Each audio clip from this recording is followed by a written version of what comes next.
No gain on the play. No loss either. So 2nd and 10 for Zane Trace.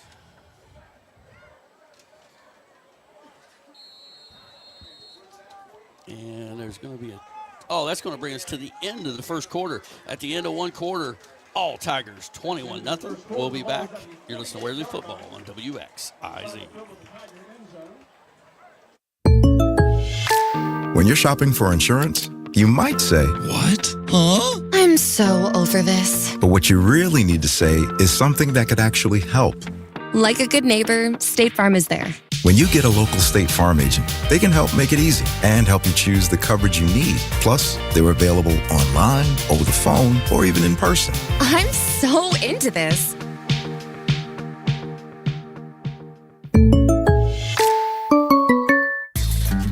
Looking to furnish your home with the best brands and values? Come to Cole's Furniture at 3581 Jasper Road in Piketon. We build a family tradition of great service and value offering top name brands. Need financing? No credit, bad credit? Don't sweat it. Visit Cole'sFurnitureStore.com today. Plus enjoy free local delivery on purchases over $500. Open Monday through Saturday. Call us at 740-289-4404. Cole's Furniture, where great service and great value are a family tradition. Hey man, it's Cleve here with Chillicothe Truck, and we want to take a moment to wish all the Pike County high school football teams good luck this football season. And hey, if you're looking for the biggest selection of recent model year quality pre-owned trucks with huge savings off retail prices and guaranteed approval for everyone, then you gotta come see us at Chillicothe Truck. 173 Rennick Avenue in Chillicothe, Ohio, or online at chillicothetruck.com. Go Tigers, go Red Streaks, and go Eagles. Oh! Back to Rediger Field. Another tough snap for the Pioneers. And he pitches it. Well, it's actually a forward pass. Going to lose 8 yards on the play. There are flags on the field. Oh, no, I lied. Those are fumble markers. Hey, Todd, that was one of those. So it is a completed pass for a loss of 8 on the play. 2 weeks in a row, we've seen just snap after snap go awry. Really struggling offensively. I'm just glad it's not on our side of the ball. One more bad snap, and I'm hitting the green button. I think that's what they did. What, this one? Yeah. All right. Bell's playing on 3rd down. 3rd down and 18 for the Pioneers. 3 receivers right, twins left. Snap, back to pass. Pressure coming, gets it out in the flats. Got a little bit of room, and he's going to go out of bounds after a gain of 4 up to the 44. I think that was Nelson out there on the outside. 4th and 14. 4th and 15, maybe. Well, that got the Pioneers back into plus yardage in the passing game. They had a +8, a -8, and a +4. So Pioneers going to give the ball right back to the Tigers. Who's that other returner out there? It's not Bill Asano. That is Cage Alexander, the freshman. Wow. I think he was one of the guys that came out last week. Yeah, he was. He wasn't dressed last week, I don't think. I couldn't find him. No, Punt is, we're going to find out right now. Oh, no, they went at him, but it's out of bounds. We'll see where it gets marked. Referee's not paying attention to him on the mark, so he's just going to have to guess. Look, yeah, he's looking for this. Okay, so those of you that watch, and if you're watching the stream, that guy runs down there, and then he turns around and he comes up the line. The referee's supposed to point when he stops. The referee was in his jog mode down to the line of scrimmage. So we're going to call it the 22-yard line. Yeah, where the Tigers like, okay, I guess this looks about right. I think that's the point of the game that we're at right now. Yeah, I think so. So Waverly comes back out on offense again. Really, I'll have to add up all these numbers. But pretty balanced attack from the Tigers.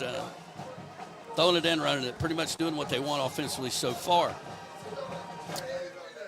3 receivers left, split right. Carroll in the backfield to Kelly's left. Motion by Pollard.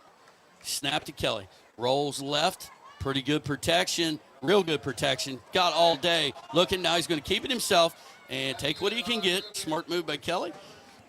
He's out to the 28-yard line, a gain of 6 on the play. That's the hard one to pull the trigger on when you're right-handed, rolling left and trying to square your shoulders up to make a throw there. So 2nd down, 2nd and 4. Twin receivers right. Snap, handoff straight up the middle. Got a little bit of room. He's going to be close to a Tiger first down. He gets 4. We'll see if they give him the first down. Carroll's going to have to come out after that. His helmet popped off on the tackle. So going to set up a 2nd and 1 for the Tigers. 10-14 to go in a half. And my buddy Dustin was up here, wanted to remind me to mention the hometown tunnel that the Tigers ran out of to start the game. Hometown Chevrolet took care of that. Twins right. Snap to Kelly. Going to hand it off to the left side to Bill Asano. He's hit immediately. The poor kid. As soon as he gets it, every time except for once. So it's going to be 2nd and 10 for the Tigers. Come on, man. How about a block for me here one time?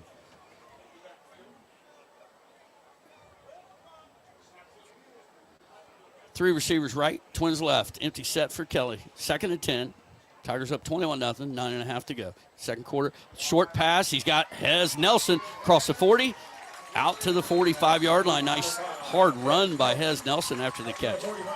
Well, that's the one spot the Tigers are not weak in, is at the wideout position. You know, they go 5-6 deep, and they're all you don't see quick. A lot of difference in them. Yeah. That's right. So 1st and 10 for the Tigers. Clock is rolling, 9:25 to go in a half. 21-0 Tigers. Empty set again. 3 left and 2 right. Snap to Kelly. Back to pass. Looks left. Now back to the right. Going to throw a quick one. Oh!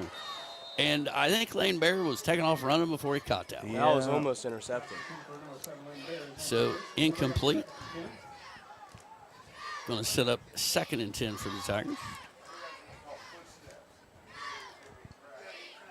Clock stop, 9:14 to go.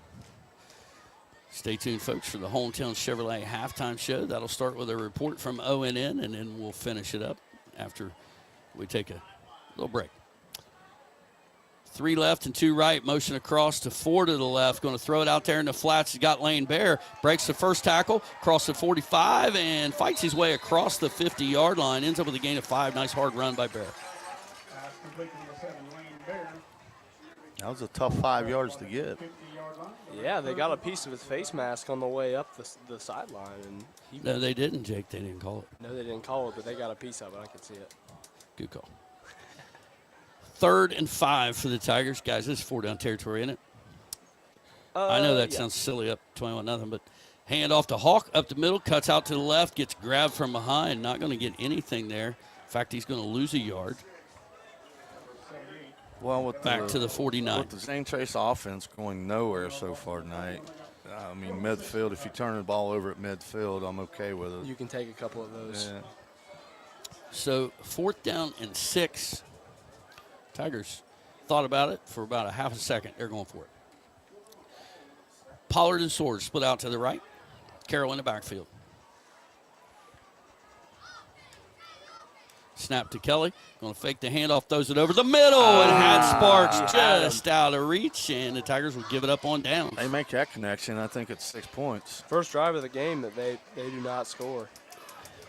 But, you know, how good do you feel about your offense, Todd, if you're up 21-0, you got 4th and 6 at midfield, and you go ahead and go for it? Well, yeah, I think you're feeling good about your defense when you do that tonight. That's it. Well, and feeling good about their inability to put 2 plays together so far.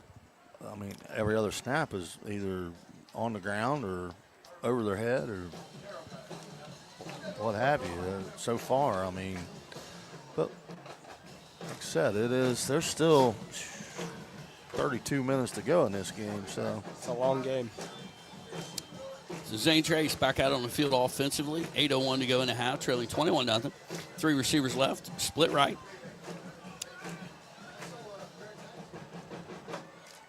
Snap, going to hand it off up the middle, cuts out to the left side. That's Johnson, right? Yep, number 3. And it looked like it could turn into something, but gain of nothing on the play. Yeah, I think if he'd have stayed with his initial cut and just turned it up, he'd have probably gotten 4 or 5. But so 2nd and 10 for big Zane play Trace. Todd, big play hunting. At this point, you're just looking for positive yardage. Yeah. Well, it's just, you know, it's hard to imagine what that offense looked like before the quarterback went down. But they trying to find their way here. But, you know, last week they scored most of their points after he went down, the way I understood the story. Twin receivers left, split right for the Pioneers. 2nd and 10 from Waverly 49. Snap, fakes the handoff, rolls out to the right. Oh, he's wide looking open. downfield. Oh, my And he caught what a it. catch. What a catch. Number 6, Todd, help me out. Yeah, number 6 is Aiden Dunn. Aiden Dunn. All the way down to the 15-yard line. I mean, it turned into a great play, but he made the wrong read. He had Yes, number 13 running but wide open. he knew he right was here. going to throw a perfect ball, and the guy was going to make the catch. So a gain of 34 on the play, all the way down to the Waverly 16. So Zane Trace threatens here. Yeah, kudos to the young quarterback putting that ball on a good spot, especially with the way the game's been going for him, and it hasn't been good so far. So kudos to him. 3 receivers left, split right for the Pioneers. Johnson in the backfield. As the quarterback fakes the handoff, going to keep himself off the left side, and he's got a nice solid run, gets his helmet ripped off on the tackle. We'll call it the 7-yard line. Yeah, guys next door over here with the score clock stuff thought it was a fumble when his helmet popped off there. They're yelling fumble. So it'll be 2nd and a yard for the Pioneers. And touchdown here, you know, you get that body language back in the right, you know. At least headed the right direction, right? Twins right, split left for the Pioneers. 2nd and a short one. Snap, going to hand it off that right side. Got some room and drags the defender down near the 2-yard line. Makes it a Zane Trace first down. So that'll be 1st and goal for the Pioneers. Clock at 6:13 to go here in this first half. They desperately needed this one, guys. You know, just a matter of inches there on the 4th down play. That could have been 6 points for the Tiger and made it 28-0, and you could have seen them probably just throw their heads down. But since it didn't happen, they could get right back in it here. Johnson, their leading rusher, lines up a quarterback. It's on the ground, but he fields it and makes some positive yardage up near the 1-yard line. Luckily, it bounced up to him there. How many fortuitous bounces can you get in one night? I mean, that's 4 times. They put five times. 5 times they put the ball on the ground, and they've got it back every time. Even completed a pass after one of them. Yeah, I forgot about that one. So it will be 2nd and goal from the 1. Stay in that shotgun. I still don't. Never mind. Twin receivers right, split left. Snap. Right to him this time, and he's going to walk into the end zone. He literally walked in the end zone. Literally. He stopped at the 1 and walked. For a Pioneer touchdown. So the Pioneers get on the board here with 5:16 to go in a half. Extra point to come.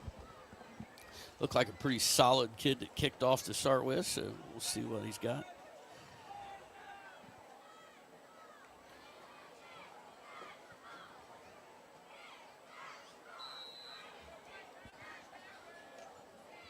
So the Pioneers line up for that extra point.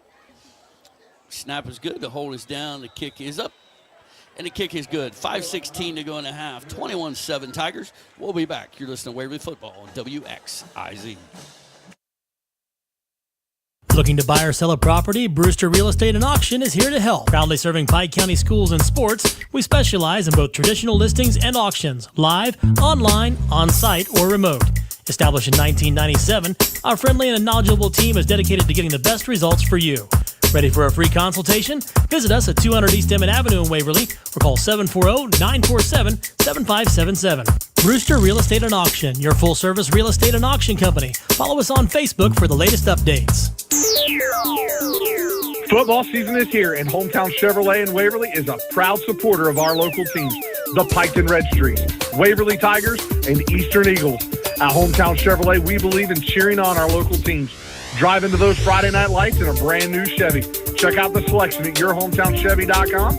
Hometown people, hometown prices, that's the hometown advantage. Check out the all-new Hometown Chevrolet at 501 West Emmett Avenue in Waverly. You're listening to Waverly Tigers football on 100.9 Hank FM. Okay, what looked like an all Tigers football game. Not so fast, Harry.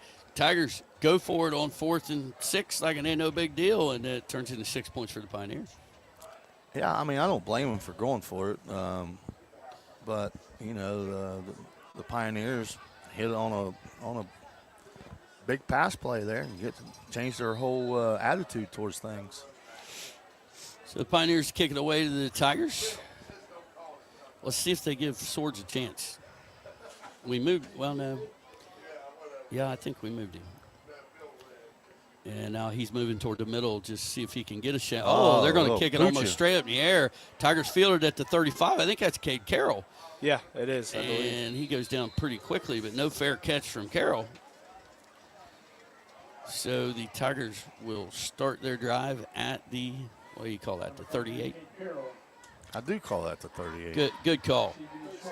Pate Valley leads West Jeff 20-7. Miami Trace leads Wilmington 14-13. Logan Elm over Westfall 21-0. Portsmouth still 14-7 over West.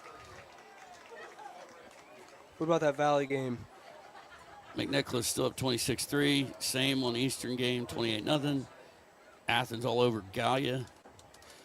Fairland losing to Point Pleasant, currently 7-0.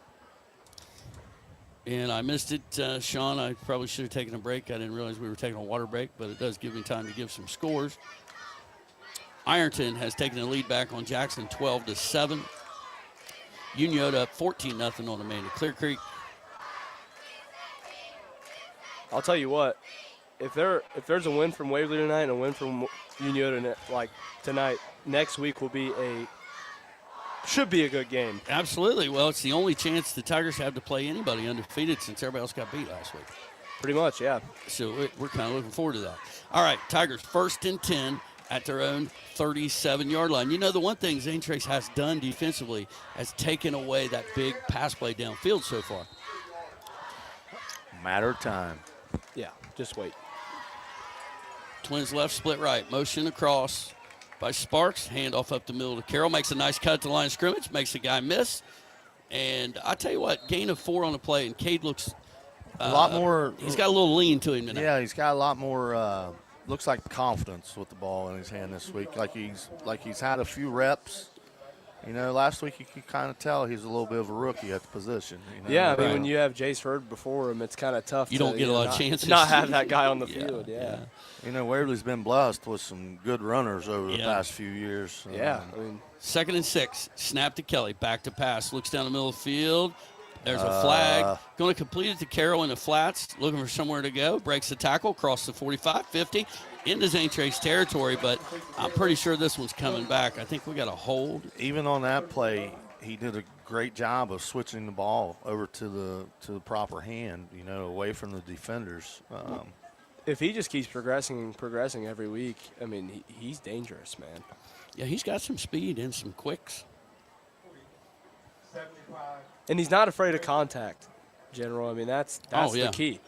That time they announced the number on the. It is a holding call against the Tigers. Going to move the ball back to the 32-yard line, which should make it 2nd and 16 for the Tigers.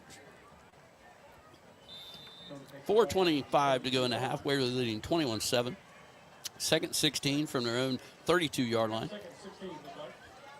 Twin receivers stacked to the left, and one split out to the right. Looks like Bill Lozano back in the backfield again for the Tigers. Motion by Pollard across the formation.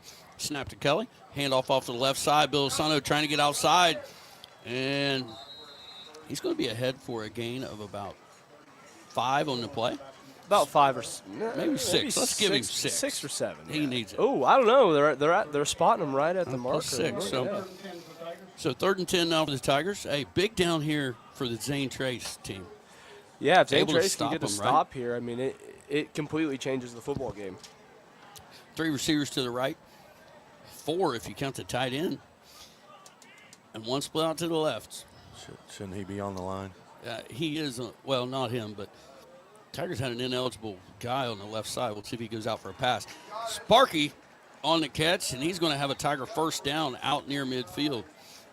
That formation, we have a tight end, and we have another guy on the line outside of him. As long as one doesn't go out for a pass, you're okay. Well, as long as the inside left guy tackle have to be covered up too. He was. Yeah, they were. He wasn't. He wasn't because he was off the line. Oh, okay. It was a funny formation, but it is a 1st down for the Tigers. Might be one of those weird things where they're allowed to do it. Who knows? Who knows? Let's go with that. Twins left, split right. First and 10 for the Tigers at their own 49. Motion by Pollard. Snap. Going to throw it out in the flats. Trying to get it to Pollard. One-on-one. Breaks the tackle. Cross the 50. 45. And he's down at the 46-yard line. Give him a gain of 5 on the play. Todd, that reminded me of when we were calling games with the Tiger group of receivers with Will Futhy and the boys. It was very rare that the first guy ever got him down. That run right there reminded me of Mark Stolley coming out of the backfield. Mark Stolley, good call there. You go back, with Will and they are and the Wolf brothers. And honestly, they do Morrison resemble that 2021 group a lot with Pollard, like Stolley. And I agree.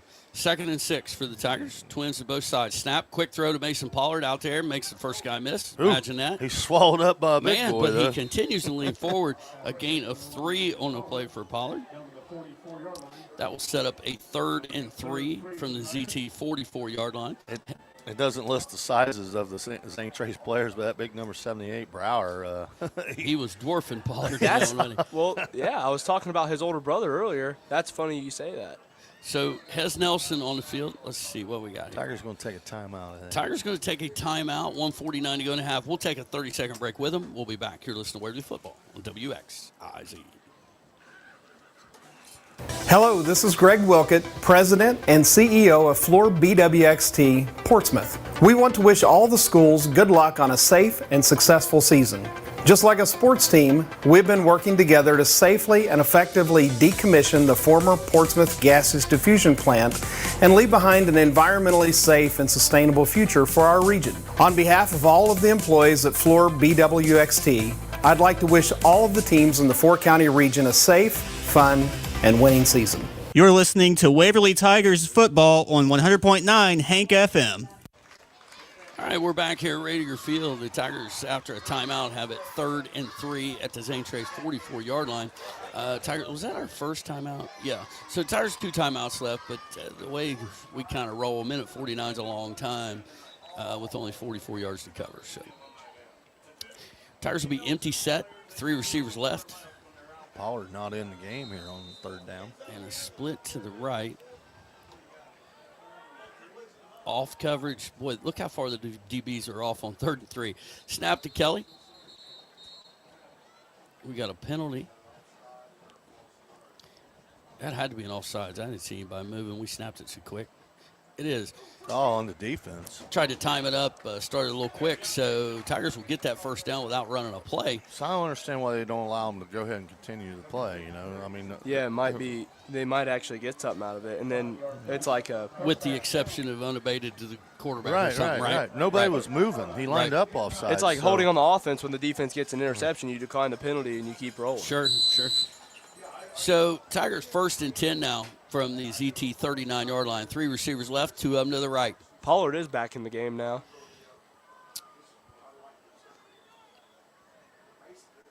Snap to Kelly. Back to pass. Pollard looking down the middle of the field. He's got sparks again. That's Nelson. Inside. Huh? That's Nelson. Oh, is it? That is Hez Nelson. Hez Nelson all the way down to the 16-yard line. A gain of 23 on a play. Nice catch. That was kind of down around his knees. And ZT's playing way off. 2 safeties. What's open? Middle of the field. And the Tigers are taking advantage of that. So Tigers waste no time. 1st and 10 from the ZT 16-yard line. 3 receivers bunched to the right. Snap. Going to fake. No. Just going to throw it to the outside. Mason Pollard. Or is that Mason Pollard? Yeah, that was Mason Pollard. Okay, hit quickly. We'll lose a yard on the play. He had a block right in front of him, but the guy got off just at the perfect time. That reception by Pollard is not like the usual. I mean, he's one of those guys that is typically open, and when he gets the ball, he's going to fight for those yards. Yeah, absolutely. Clock running, a minute to go. Kelly back to pass on 2nd and 11. Looks over the middle, and he's got him. Is that Sawyer Myers? Number 11, Sawyer Myers. Sawyer Myers with his 2nd touchdown, and I know a lady named Mandy. Oh, there she is. Look at her. Mama is excited in the stands. And good for him. So, touchdown for Myers. The big target. The big sophomore target, the 6'5" target at tight end Sawyer Myers with an amazing catch and a good run in for the touchdown. And the Hawkman ready to get back on the board. Extra point attempt. He hasn't missed one. Snap to Pollard. The hold is down. The kick is up. And that's a bit of a spiral, but it's right down the middle. They are not pretty, but they go between the wickets. 56 seconds to go in the half. 28-7 Tigers. We'll be back. You're listening to Waverly Football on WXIZ. Need a clean, safe, and convenient place to do your laundry? Look no further than Duds and Suds Laundromat, your self-service laundry destination at 112 Forsyth Street in Piketon. We're open 7 days a week from 7 a.m. to 10 p.m., offering enhanced quality cleaning with newer washers and dryers. Relax in a spotless environment, complete with security cameras for your peace of mind. And while you wait, grab a snack from our vending machines. Duds and Suds Laundromat, proudly supporting Pike County High School sports. Come experience the difference today. When you're shopping for insurance, you might say, "What? Huh?" I'm so over this. But what you really need to say is something that could actually help. Like a good neighbor, State Farm is there. When you get a local State Farm agent, they can help make it easy and help you choose the coverage you need. Plus, they're available online, over the phone, or even in person. I'm so into this.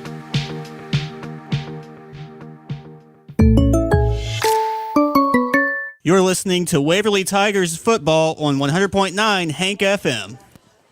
We're back here at Radio Field where the Tigers answer that ZT touchdown with one of their own. 28-7, 56 seconds to go on the clock. Zane Trace with a couple of timeouts, and I know they would like to get on the board as they will get the ball to start that second half. So 28-14 sounds a lot better. It's kind of catch-22, though, when you're not comfortable dropping back and throwing it, a lot. Do you take your medicine? And Hawk with a end-over-end, nice kick down to the 12. He's across the 20, 25, 30, got some room, 35, 40. He's got some speed, 50, into Tiger territory. Big return. Dylan Leith with a nice track down tackle right there. Well, now you definitely go for it. Who's that guy that ran that? Because that guy's fast. That boy quick. I have no clue. Tiger's got a man down on the far sideline. I think it's Hawk. He's going to get up. Don't want your kicker limping off. That's that left foot he's limping on, too. He was in on that at the end. Kicker / linebacker / running back. And I'll tell you what, I think he's going to be all right. He's a country boy. Like you said, he takes BP in his boots. Look, he's going to rub some dirt on. He's going to be okay. 2 seasons ago, we're playing in the district or check sectional against Uniota, and he steps in a hole between innings. Goes down. I mean, like he got snipered. Well, I got there to check on him, and he can't put weight on his foot at all. But he thinks he's still going to play center field.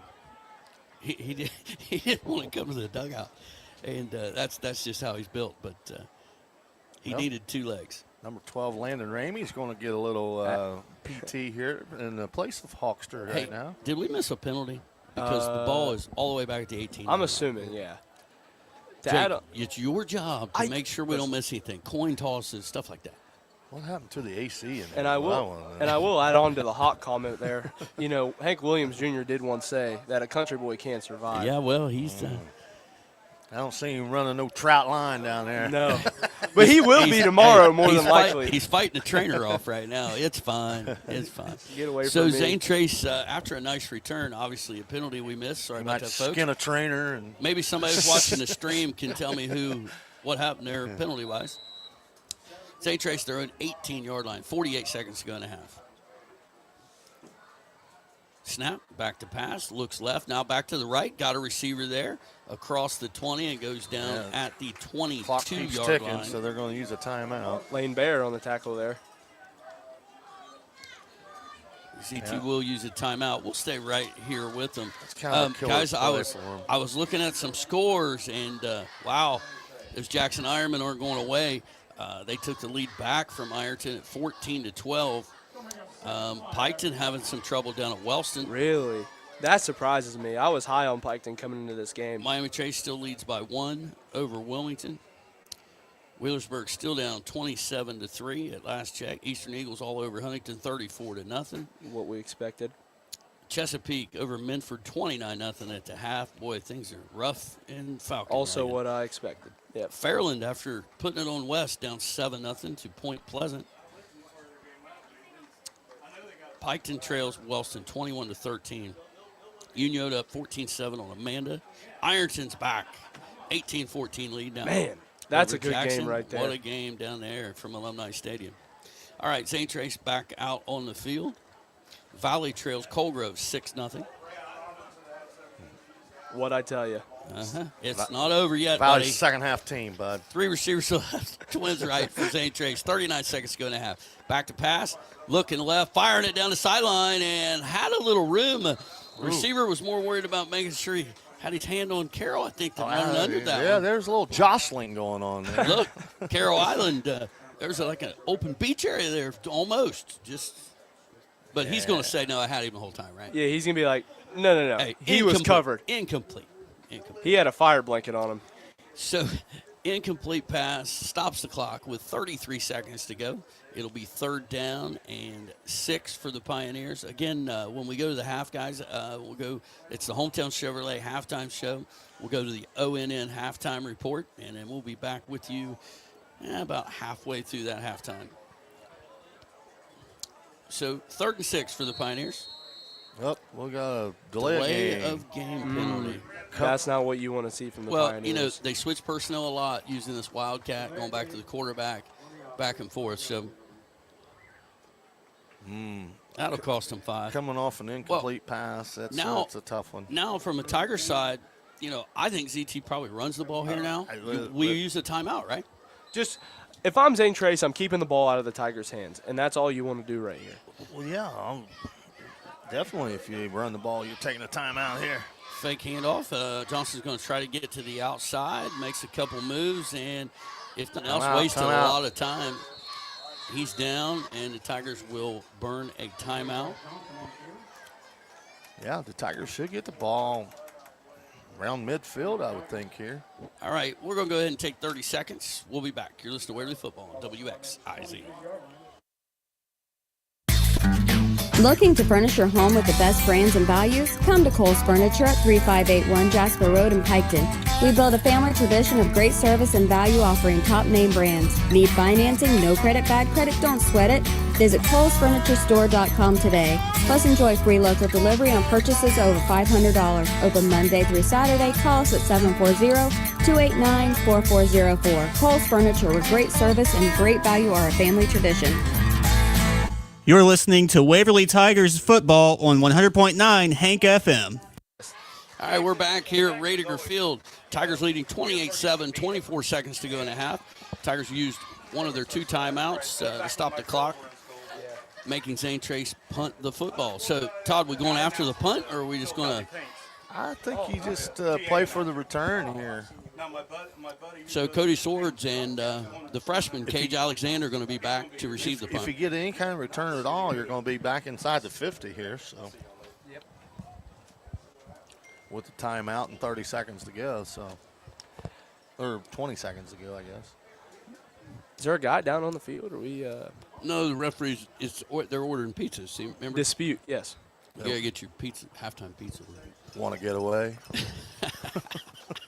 They're Actually, passing out Snickers. I think they're getting a drink of water. The water boys from maybe Zane Trace side of the field were out there. So doing their job to the most extent. Dang, there's a lot to see it. Hey, there's a lot of important jobs.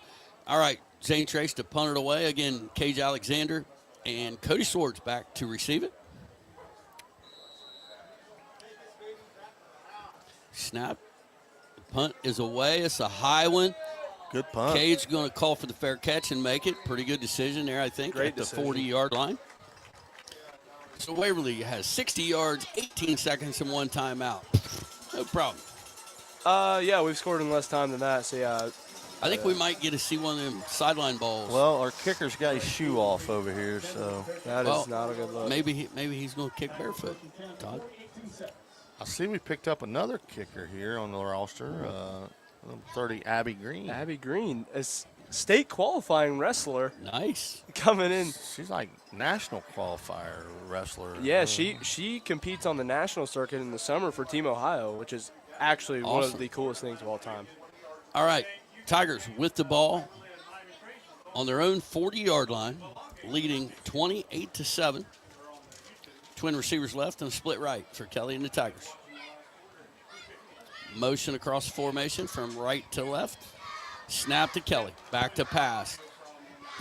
Going to throw it out here in the flats to Carroll. Get out of bounds. Looking for room. He's crossed 45, 50. He's going to have a Tiger first All right, down. never mind. Just get a first down, huh? Which will stop the clock momentarily with 7 seconds to go. We're going to use our last timeout there. So You got to, I think. Cool. I got a little checked up there. Going to use their last timeout with 7 seconds to go. You know, it's hard to get anything set up to do anything productive. You know, what's it take? Minimum 4 or 5 seconds to run a play. So I kind of agree with him here. Let's take our shot. Hey, is it hook and ladder time? Hey, we've seen it work a couple times here in the past couple of years. Amazingly. I've been there. More times than last year at Unionota, I believe. That is the single most impressive play I've ever seen. All right, well, let's set it up just to see if that's what it is. Hey, so it would be Sparks to Carroll. Well, as I recall, Unionota didn't have anybody way back last year. No. Yeah. Well, and here's the funny thing: they were calling it out. I was on the right side where it happened. And they they were were calling pitching louder, and they never stopped it. So 3 receivers right, split left for Kelly and the Tigers. Snap to Kelly. Back to pass. The hook and ladder was set up, but well defended. They've got a second. Oh. Kelly gets out of bounds at the 41. They were setting up the hook and ladder. How about that? Hey, that's a hometown clock. If you're on the road, that says Triple C Roads right now. Of course. So the Tigers will have it 2nd and 3 from the 41. See, Zane Trace should have 5 guys back inside the 10, and they got none.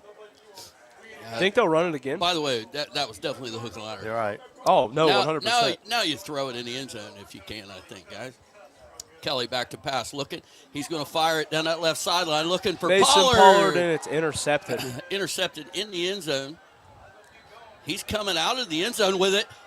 Mason Pollard. And Pollard gets the tackle back at the 13. I know it stinks for your stats overall, but that's the proper play, to throw it in the end zone. Yeah, you try to score.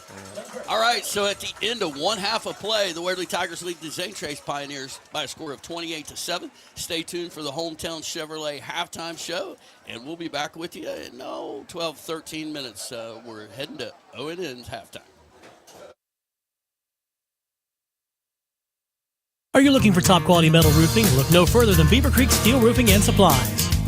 Locally owned and conveniently located at the corner of State Route 32 and State Route 220, we stock everything you need for your next roofing job or a brand new project. From trims, all metal components, along with quality metal roofing, we've got you covered.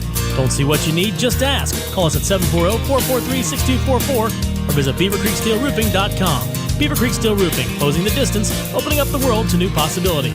Beaver Creek Steel Roofing, your roofing solution right around the corner. Are you feeling the chill or battling the heat? Look no further than Austin Heating and Cooling, your one-stop solution for all your HVAC needs. Serving Beaver, Ohio and beyond, we offer complete residential and light commercial services, including HVAC installation, repairs, and maintenance. But that's not all. Partnered with Village Construction and Septic, we provide comprehensive solutions from walk-in coolers to wood boilers, plumbing, and even camper services. With over 15 years of experience, you can trust us to keep you comfortable all year round. Call Corey Austin at 835-1365 or find us on Facebook. Austin Heating and Cooling, your comfort is our priority. Valley View Health Center in Waverly, where your well-being is top priority. Valley View offers comprehensive health care services including expert medical care, dental services, and mental health support. Conveniently located at 227 Valley View Drive in Waverly, they're committed to your health and happiness. From routine checkups to personalized care, Valley View is your trusted partner. Visit Valley View Health Center because your health matters. Call 740-947-7726 or walk in today. Looking to buy or sell a property? Brewster Real Estate and Auction is here to help. Proudly serving Pike County schools and sports, we specialize in both traditional listings and auctions, live, online, on-site, or remote. Established in 1997, our friendly and knowledgeable team is dedicated to getting the best results for you. Ready for a free consultation? Visit us at 200 East Emmett Avenue in Waverly or call 740-947-7577. Brewster Real Estate and Auction, your full-service real estate and auction company. Follow us on Facebook for the latest updates.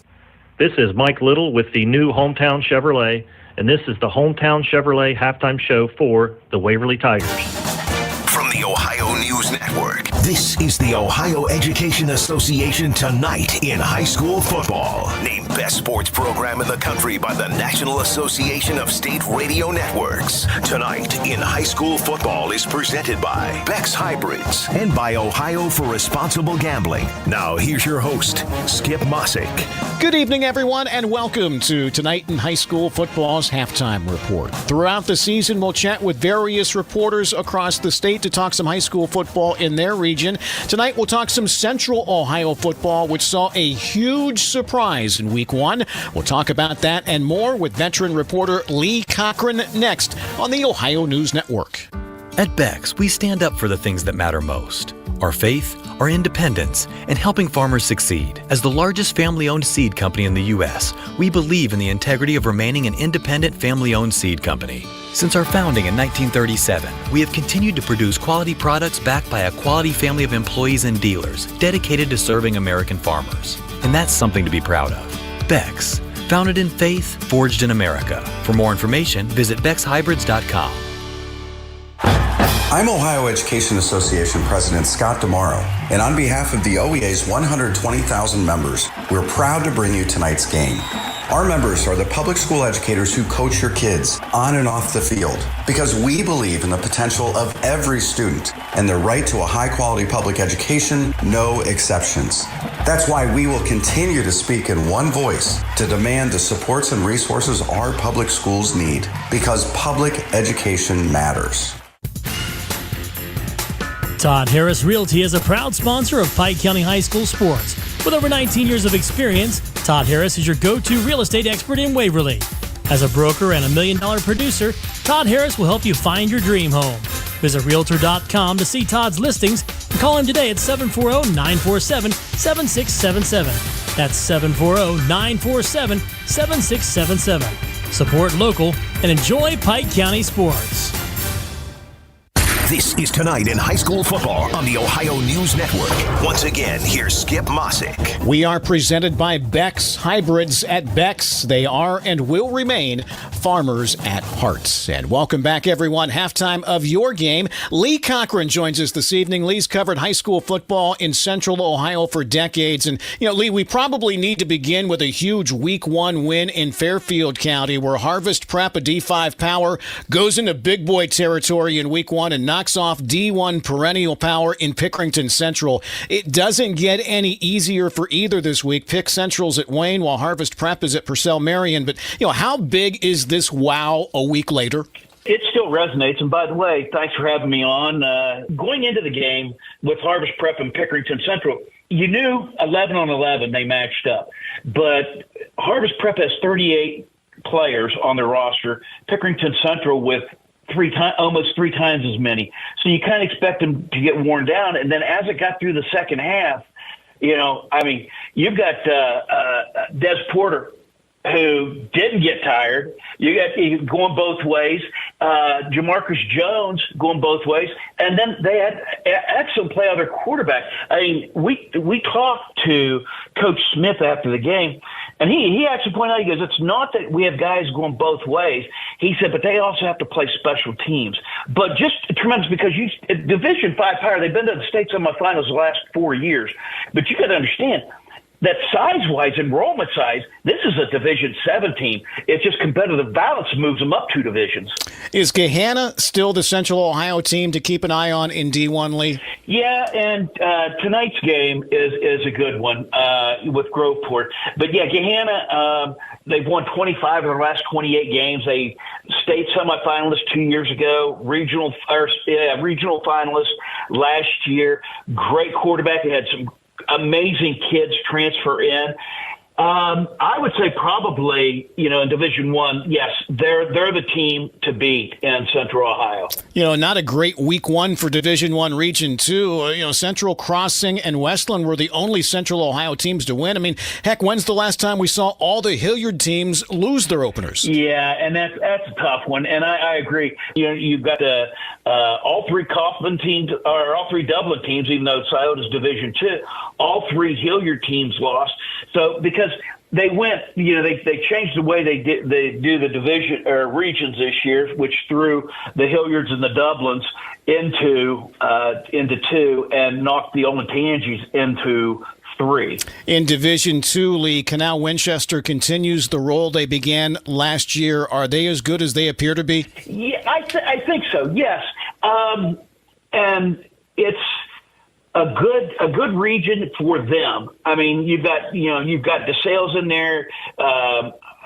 We don't know what to really make of Westfield South. They've got a new coach. But you've got Massillon in there. And Massillon is going to be a force again, obviously. So, but I do like Canal Winchester's chances, to finish in the top 2 or 3. And finally, Lee, Division 3, Region 11 will always be loaded, and this year appears to be no exception. What do you see happening there? I see a lot of fun. I mean, you've got Watterson, Hartley, Steubenville now. I mean, my goodness, Blue Carroll. That's the 4th team I mentioned, and how's that not the 1st team I mentioned? I mean, it's just amazing. It's going to be a fun time. I mean, Granville.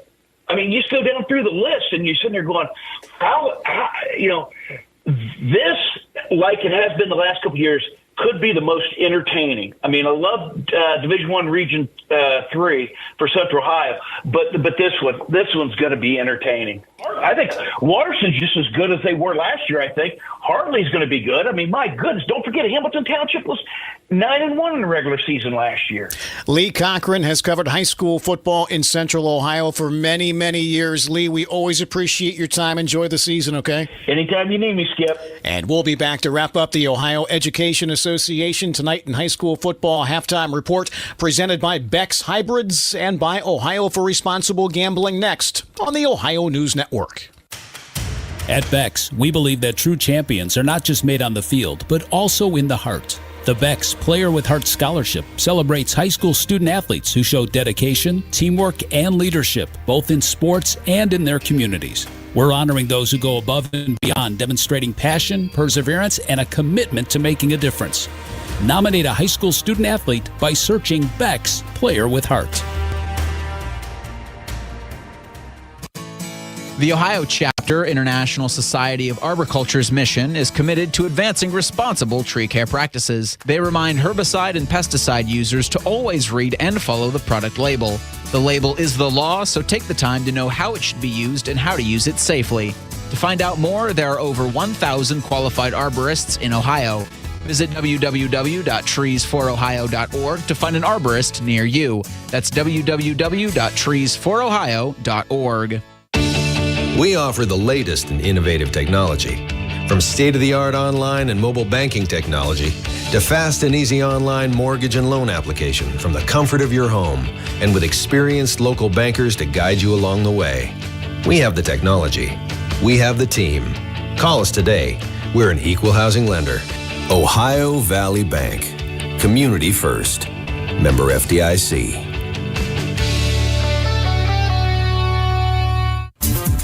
Are you craving a pizza that's as big as your appetite? Try our $10.99 extra large New York style pizza. It's packed with your choice of one topping and made with our original fresh, never frozen dough. It's hand stretched thinner with 8 oversized foldable slices. This is one big deal for one big pizza. Available now for a limited time at Papa John's Pizza in Jackson and Waverly, Ohio. Don't wait, order now and get your slice of the action before this offer disappears. This is ONN.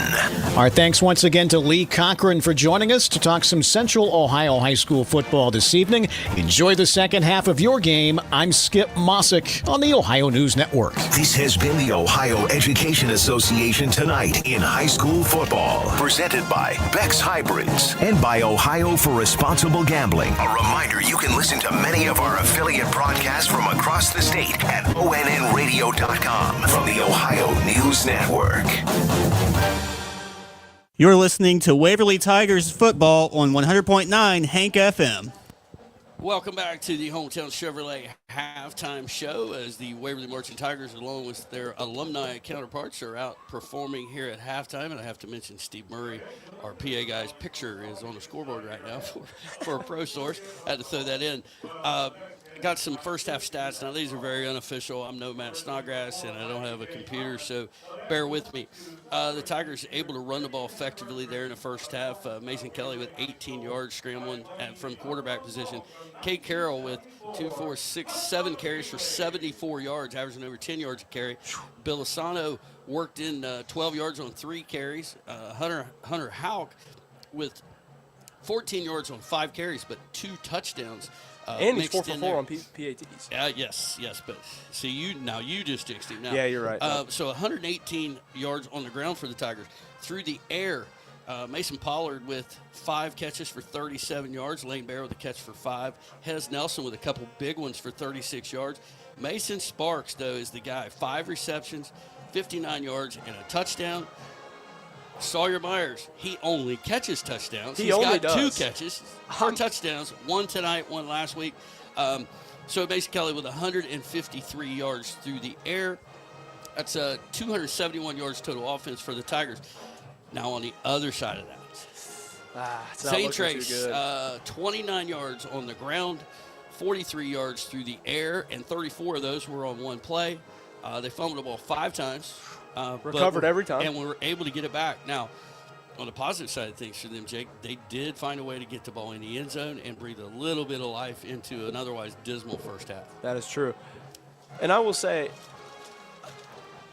the snaps haven't been good for the quarterback, so, you take what you have there.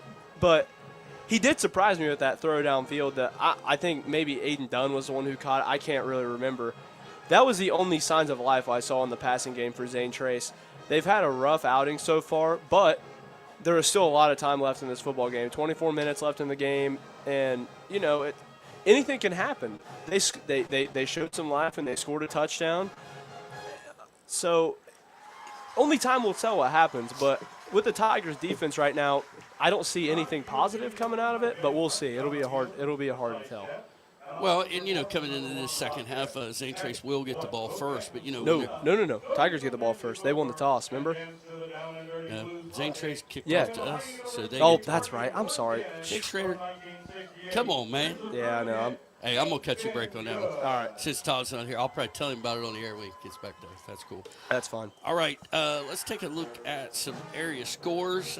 Saw some interesting ones already. Paint Valley leads West Jeff 28-14, and they knew going in that was going to be a tough one. Logan Elm leads Westfall 35-14. Portsmouth all over West 35-7. Really? Man, you were right. You were right. I think that's the only one I've gotten wrong so far. Miami Trace leads Wilmington 21-13. Hey, go Panthers. McNicholas up 34-3 on Wheelersburg. Eastern Eagles 34-0 over Huntington. Didn't expect anything less from Valley the counterparts. Indians have taken a 7-6 lead on Colgrove. No way. Let's see, as we get into here, who else we're looking for? Northwest trails Greenfield 10-7. We knew that would be a good one. Hey. We don't have an update on the Wellston-Piketon game. It was 21-13 at halftime. Fairland leads Point Pleasant 20-7. Ironton now up 10 on Jackson. 24-14. Minford again struggling, down 29-0 to Chesapeake. And Mr. Harris is back with us in the booth, and we're going to give him a chance to get situated. We're going to go back to the station for a break. We'll be back. You're listening to the Hometown Chevrolet Halftime Show on WXIZ.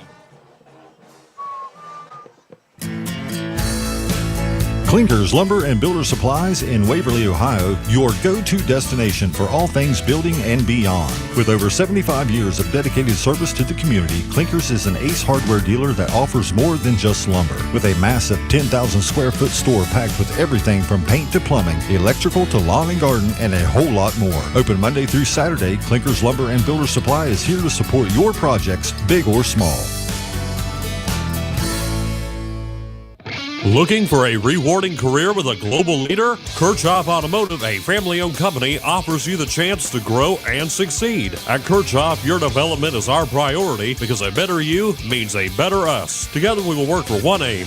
We move future. Kirchhoff Automotive in Waverly is hiring now with starting wages from $18.83 to $20.33 an hour. Visit our career website today for more information. Kirchhoff Automotive, where your future drives ours. You're listening to Waverly Tigers football on 100.9 Hank FM. We're back here at Hometown Chevrolet halftime show as the Waverly Marching Tigers of all ages are finishing up their halftime show. Give them a shout out because it is always wonderful to watch the Waverly Tiger I was band. going to say the band looks a lot older than usual this year, but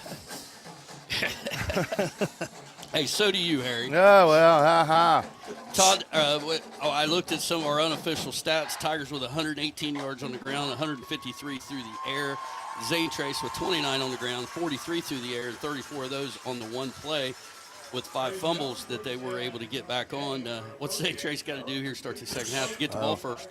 Well, for one, catch the ball from the center and execute a play. You know, I mean, how many times do you fumble the ball 5 times and recover all 5 of them? Well, very rarely, let me tell you. But Mason Kelly's completed passes to 5 different receivers. Guess who? Cody Swords caught one yet? No. And not a catch. You know, you got to believe defensively you're going to try to take him away, but well, they're playing press coverage on him with a save over top. Yeah. So.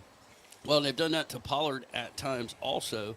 Todd, I wanted to mention you missed it. Ironton now leads Jackson 24-14. Yeah, Piketon still down 21-13. Portsmouth getting away from West. What was that one? 35-7 or something? Yeah, it's very unexpected, but yes. No. No. Only to you. Unexpected to me, all right? Some of us in here. Yeah. Some of us knew. Now, but don't. I also don't count them out, though. I also picked Memphis to win. They're down 29-0. That's true. So, I mean, I'm not going to get them all right. And unfortunately for Memphis, you hate to hear it, but I heard that they only had at one point like 14 guys out to play football, which sucks. You know, you never want to see that happen. Oh, Valley up 7-6 on Colgrove. I did not expect that either. Yeah, well, once again, second half team. That's true. Never know. Oak Hill trails Fairfield Christian 14-7. Oak Hill surprised me. Northwest and Greenfield in a dogfight. Greenfield up 10-7. Union up 14-10 on Amanda. Let's see what else. We got anybody else we're talking about? Can't talk if I eat that popcorn, Harry.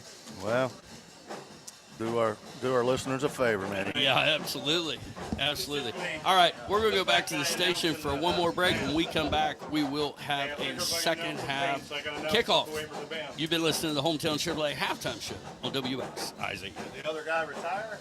No, he was in there. Southeast Appalachian Regional Community Health of Ohio is proud to present The Search Project. The Search Project through the Jackson County Health Department is a program designed to decrease the negative impacts of COVID-19 and other public health issues and promote healthy behaviors through the deployment of community health work. The project is funded by CDC and serves 11 counties in southeastern Ohio. For more information, contact the Jackson County Health Department at 740-935-6322.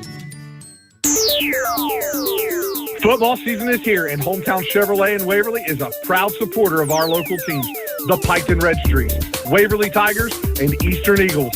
At Hometown Chevrolet, we believe in cheering on our local teams. Drive into those Friday night lights in a brand new Chevy.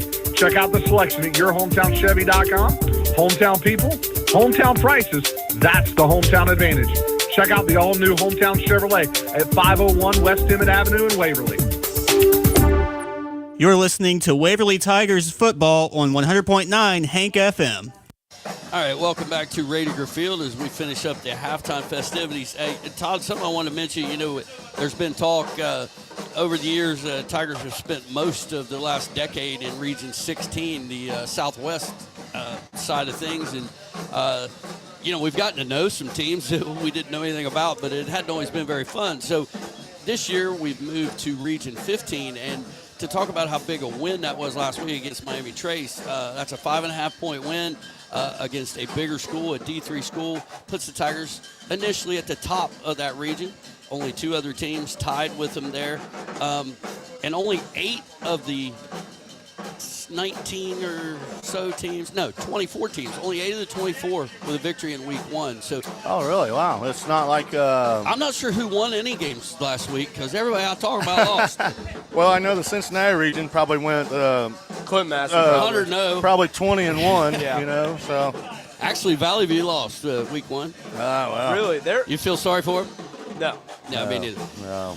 Hey, I will say, played Valley View one time in my career, and we beat them. Yes, you did. I was very proud of you. The Tigers are 1-2 against Valley View, and I am a part of one of the Todd wins. spent about 7 years continuing to give me a hard time when we were getting into playoffs in 2016, and I was figuring it out who we were going to play. Oh, we definitely want Valley View. I said, we want Valley View, and we end up getting to play them here. And you do not 4 want quarters later, we didn't want Valley View. You do not want Valley View. No. No, that's a tough region, and if you look at the Max Prep's ratings in Division 4, you got to go a ways before you find a team in Region 15. The Tigers are ranked 40th, if you will, in Division 4. Not that it means anything. But I'm sure the state champion is coming out of that region more often than not over the last X amount of years with Clinton Massey and Wyoming. Wyoming, man. And the region that we're in now, not so much, so often. No, there's good teams. Steubenville is one of the Steubenville, St. Clairsville, also over there. Bloom Carroll is. Bloom Carroll. We got to play them that one year. We were pretty excited. They whacked us pretty good up there at Chillicothe. Did we ever? I was on the sidelines for that one, and that was not a fun game. It was cold too, not to mention it was freezing. So Jake, who's kicking off? Start second half. Yeah, the Tigers. There it is. Finally got it right. You had to correct me there. No. I shouldn't have brought it up again. Jake's the second half announcer. Well, we're going to find out here in just a little bit. Can you handle it by yourself whenever we leave here in the fourth quarter? Yeah, I got you. So as the Tigers try to make their way through this second half and seal up yet another victory, you know, the Tigers have fed on the SVC, Todd, over the years. And, trying to play, upper-end teams. Union and Zane Trace have competed for that gold ball many times throughout that period. I mean, the last 3 years, it's them. Yeah, and Payne Valley gets close. Now, the year that Zane Trace beat us pretty good, that was a really good football team. When was this? Because I don't know if Todd Drew was playing, wasn't he? No. No? Oh, yeah, he his was junior year. Yeah. They were very, very good. Actually, it might have been. Yeah, it was junior year because the next year we beat them 42-0. It was 9-1 when we lost to Wheelersburg at home.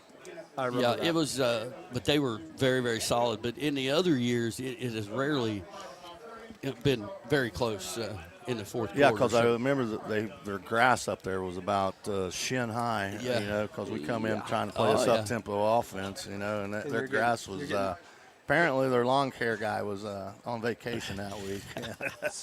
Well, it didn't rain much, Todd, so they didn't want their grass to burn something out. like that, I guess. But So both teams have made their way out onto the field. I just remembered how I looked down at the clock. I'm like, how in the heck is it 9:40? Well, we didn't start till 8 o'clock. That's why. A little later start to this second half. That music sound familiar, Jake? Yeah, some Thunderstruck getting this second half started.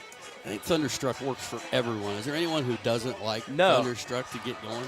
No, unless you're the Chicago Bulls and you only listen to I by Sirius. Oh, okay. All right.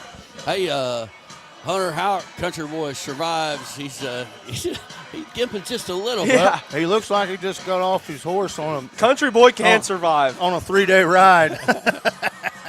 Hey, wanted dead or alive. That's what he is. There it is. So Hawk will punt it away. Who knows what he's going to do here? Oh, they a little sneaky. Look at it. They thought up on it there. Yeah. So 28-7 Tigers start this second half. Here we go. Oh, maybe not. What we got? We got a timeout. Sorry about the background noise, folks. I'm not. Delay of game against the Tigers. Okay. What? So this one moves back 5 yards. I'm not sure. He was looking for the signal. It must have already happened. Todd, what you got? I'm at a loss on this one. I thought he was calling a penalty on that funky-looking tee he's using. Actually, fun fact about that tee: it's 3D printed. Really? It really is. Yes. Nice. Did Hawk print it? No. Okay. Hunter Hawk to kick it away now from the 35-yard line. Approach to kick, a little bit of a wobble spiral. He's not feeling good. Fielded at the 25 on his knees. Ended up being not too bad. Yeah, but look at him. He's got a little hitch in his giddy up. I say we give the wrestler some action. He's going to come off to the side. So Zane Trace will take it at their own 25-yard line. Todd, you got to believe they're going to try to establish a run here a little bit. Plenty of time. This is plenty of time, but this is a must-score drive if they want to get back in the game. Houck's trying to play linebacker here too, looks like. Is he out there? Yeah. I saw him come off the Yeah, field. he is. He's out Oh, there. yeah, he is still out there. Tough guy. He's running about half speed right now. Twin receivers right, split left for the Pioneers. One back in the backfield. Snap, going to hand it off the right side, trying to get outside and being stretched. Made a move, got some room across the 30, out near first down yardage. So. And that was a great job setting the edge by Cade Carroll. I mean, that's just what you have to do, especially when you get those outside zone sweep plays. He set the edge outside, split and rip right off, made the tackle ish, but still, good play by Cade Carroll and a good finish by the Waverly Tiger defense. So Zane Trace do get a first down by the nose of it. Todd, another one of those where they just don't measure. Yeah, it's close enough. Twin receivers left, split right for the Pioneers. Snap, going to hand it off again to Johnson up the middle, hesitates, and he's going to be taken down after a gain of a yard out to the 36. Nice tackle there by number 85, Raiden McCune. Also known as Coon Dog. Coon Dog. Coon Dog going to make that tackle. Second and 8 for the Pioneers. Trips left, split right. Johnson in, I guess we'll call it the Wildcat, since he's typically a bat, not the quarterback. Snap, going to fake the handoff, keep it himself right up the middle, and he's got some room. Going to be close to first down yardage again for the Pioneers. And they are going to mark it right on the 45 and give those chains. So a gain of 8, 2 first downs on this drive already for Zane Trace. Staying on the ground, clock running, 10:50 to go here in the third quarter, trailing the Tigers 28-7. Interesting. You know, a good snap so far. Yeah, so far so good. It's been a subdued crowd overall tonight. Well, it's hot, Harry. Yeah. Snap to Johnson. He's going to hand it off this time. Runner trying to get outside, breaks a tackle across the 50 into Tiger territory at the 48-yard line. That's twice on this drive, but Gunnar Myers is kicking himself. He's had a couple chances for a tackle for loss and slipping through his grasp. Second down and 3 for Zane Trace.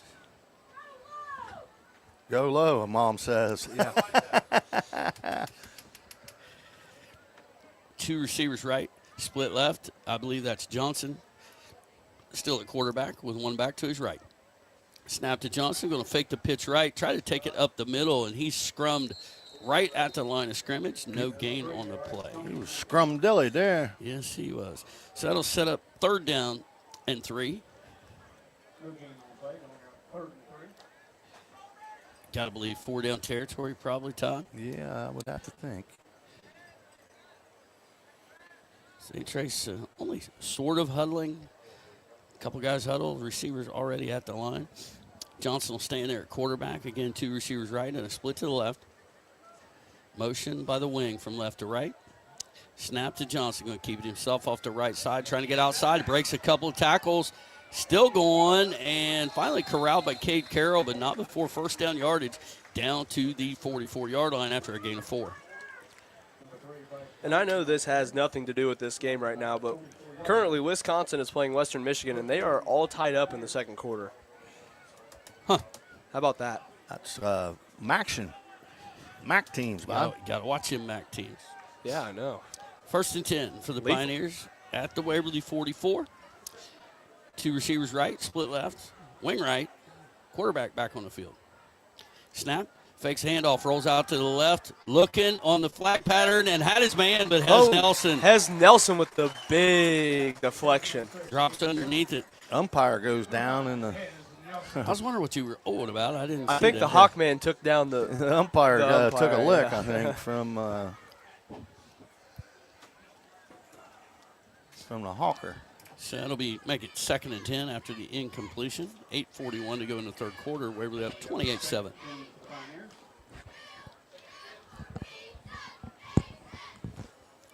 Yeah, you're right, Todd. This is very quiet.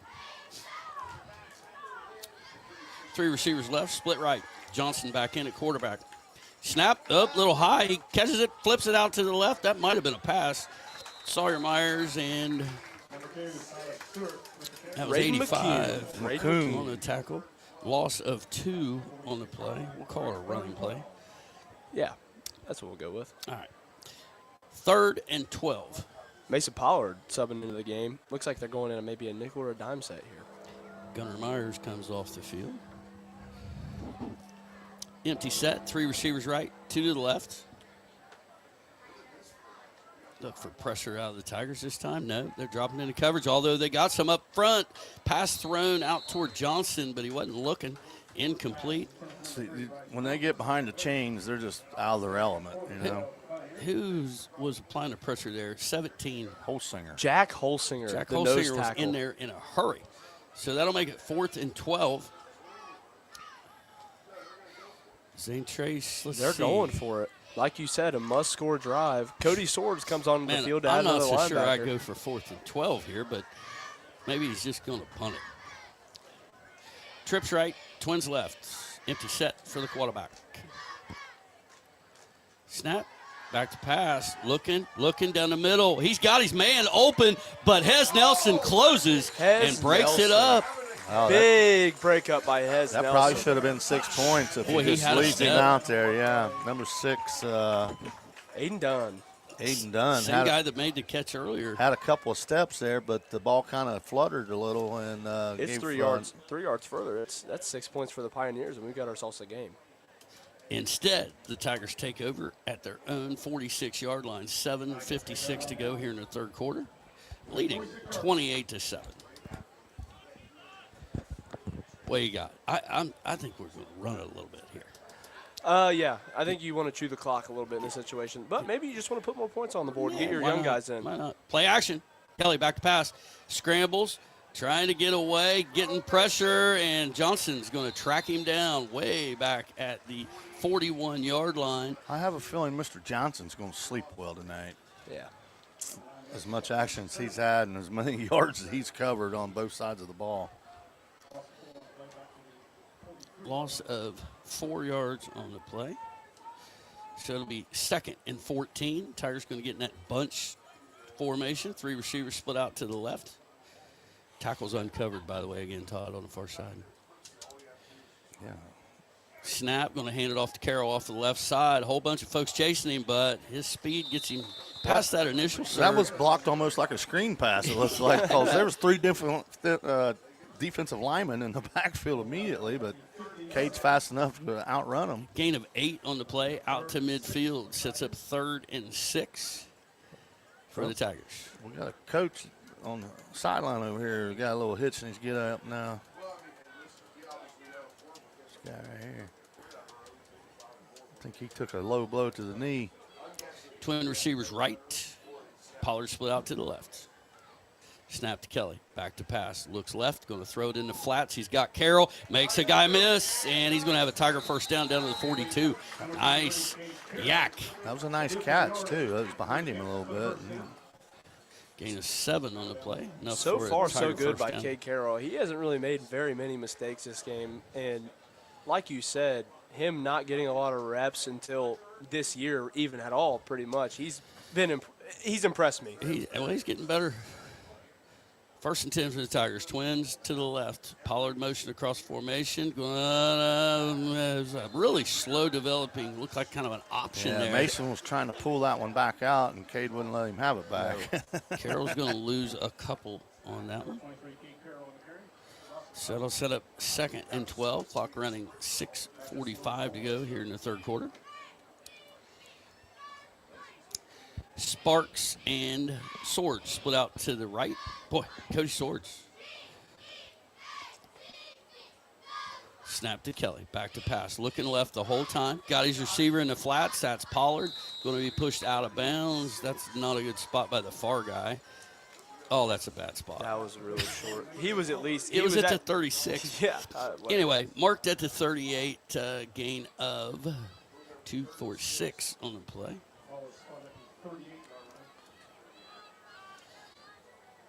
So what we got? 3rd and 6. 3rd and 6 for the Tigers. Twins right, split left. Snap to Kelly. Going to hand it off to Carroll up the middle. He's met immediately. In the backfield. Going to lose a yard back to the 39. And that'll make it 4th down now. And who would have thought the Tigers are going for it? There's a surprise of the night. So 4th and 7. Tigers got to get it down to the ZT 32, leading 28-7. 5:40 to go in the 3rd quarter. 3 receivers right, Twins left. Snap to Kelly, a little high, but he gets there. Pressure coming, and Johnson got the edge and is going to get him in the backfield, back at the 43-yard line. Yeah, the Tiger O-line that series was struggled a little that series. You know, Cade Carroll made a couple guys miss and still got positive yardage on a couple, but there was guys running free on almost every play that drive. So Zane Trace will take over at their own 43-yard line.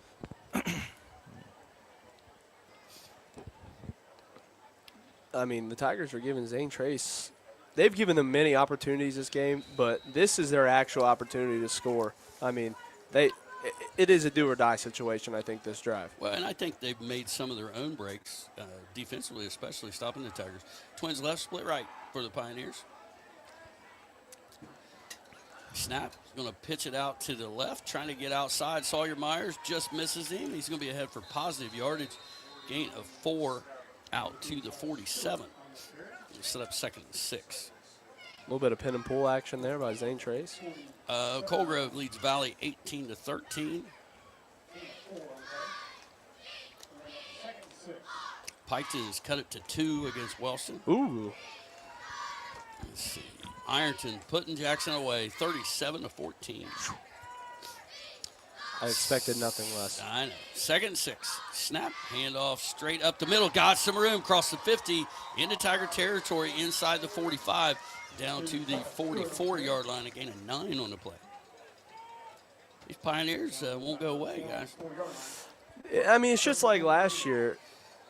They're taught to just keep fighting no matter what, like the Tigers. I mean, that's kind of what happened last year. They would not leave. Well, that's when you got to put them away, I suppose. Yeah. 1st and 10 for Zane Trace at the Waverly 44-yard line. 3 receivers right, split to the left, 1 back to the quarterback's right in the shotgun. Snap, going to hand it off straight up the middle and surge forward again. Gain of 6 on the play. Sets up a 2nd and manageable 4 yards. Well, the good news is with all these running plays, tick. You know, we're down inside 4 minutes now in the 3rd quarter, so this quarter went Get your split way pot faster. tickets out, Harry. Ticket is going to be red. If nobody claims it, then the 2nd ticket is orange. So whether you have a red ticket or an orange ticket, hang on to them. So 3rd down and 4 for Zane Trace. 3 receivers right. Split to the left. Johnson in now at quarterback. Snap. He's just going to take it to the left, cuts it back toward the middle. Going to be short of the 1st down. We give him a couple up to the 36-yard line. Going to set up a big 4th down play. It is 4th down, right? It's 3rd down. They'll bring up 3rd and 2. Okay. 3rd and 2. Oh, that's right. Gain 6 on 1st down. Yeah, makes sense. Adds Clock, up. Clock continues to run, as Mr. Harris mentioned, down near 3 minutes to go in this 3rd quarter. 2 receivers to the right side, split to the left. Johnson still in there at quarterback. He's going to take the snap. Whoop! High, makes a play on it. Scrambling out to the right. He's going to fire it down the right sideline. And they're going to call interference on Carroll. On Cade Carroll. He was beat on the play. Johnson did a nice job of just putting it up. And I don't think Cade was expecting a pass there after the fumbled snap. So you kind of expect your D lineman to get back home to him. Big 15-yarder against the Tigers, going to put ZT in business down near the, I believe, at the 21-yard line. And a chance to get back in this thing.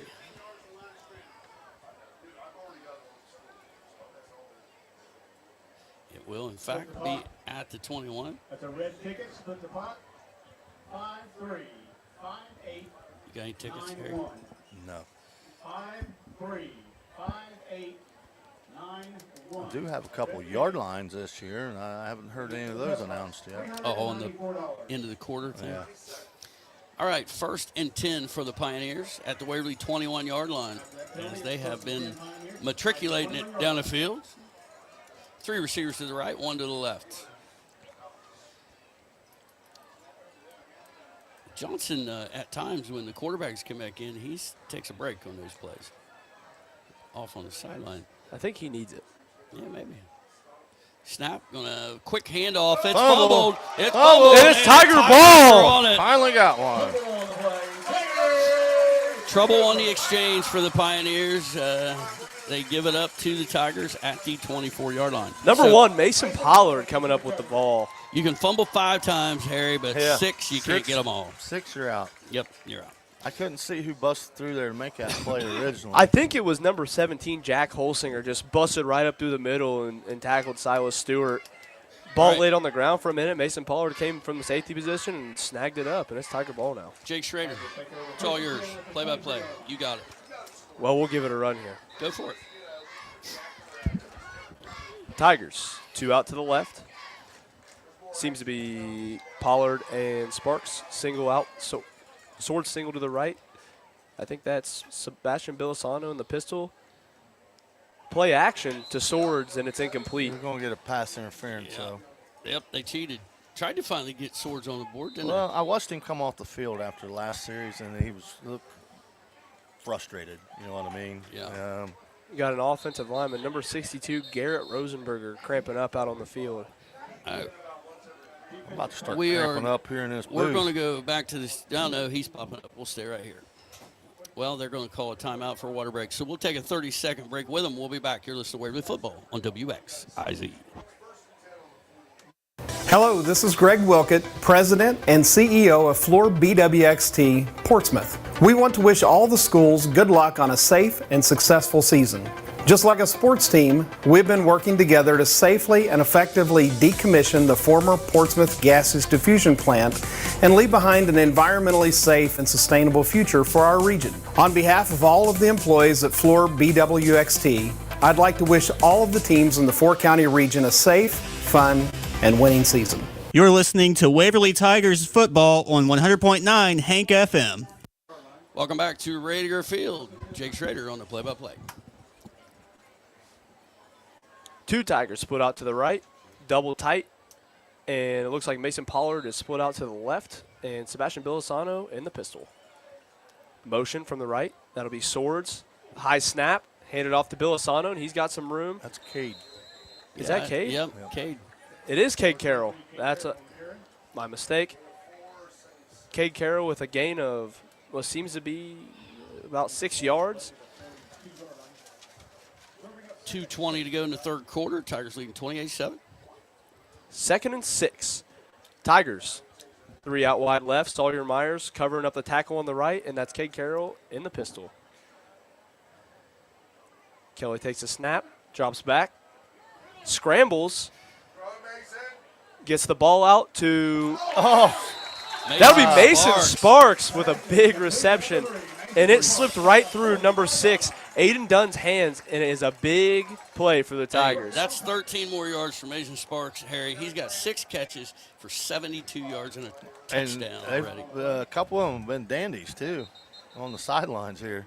We got a cramp from a Zane Trace player. I don't see a number, but he's a long way from the sideline. So we're going to go back to the station for a 30-second break. We'll be back here listening to Waverly Football on WXIZ.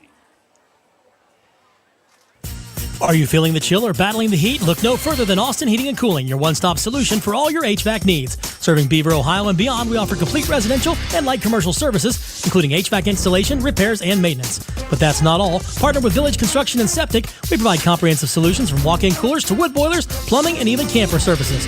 With over 15 years of experience, you can trust us to keep you comfortable all year round. Call Corey Austin at 835-1365 or find us on Facebook. Austin Heating and Cooling, your comfort is our priority.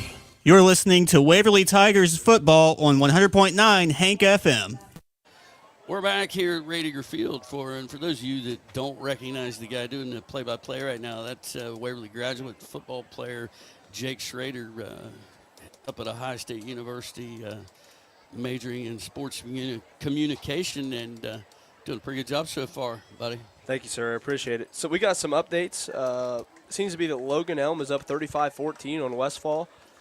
The Eastern Eagles still up 34-0 on the Huntington Huntsmen. That's a big score, man. Piketon, as you said, cutting it down to 2. I don't know what it is now. It was 21-19, right? Last we checked. Yeah. But hopefully the Red Streaks can pull one out. Yeah, I know they would really like to have that one. 2 minutes to go here in the third quarter. Zane Trace player making his way off the field. And I'm telling you, man, I'm watching him walk, and he's going slow because he is begging his body not to do it again because it hurts, man. 2 wide receivers split out to the right. Sparks and Myers off to the left side of the offensive line, and it seems to be Carroll in the pistol. High snap again. Ball handed off to Carroll. Carroll cuts for the outside, and he's stopped in the backfield by number 2, Silas Stewart.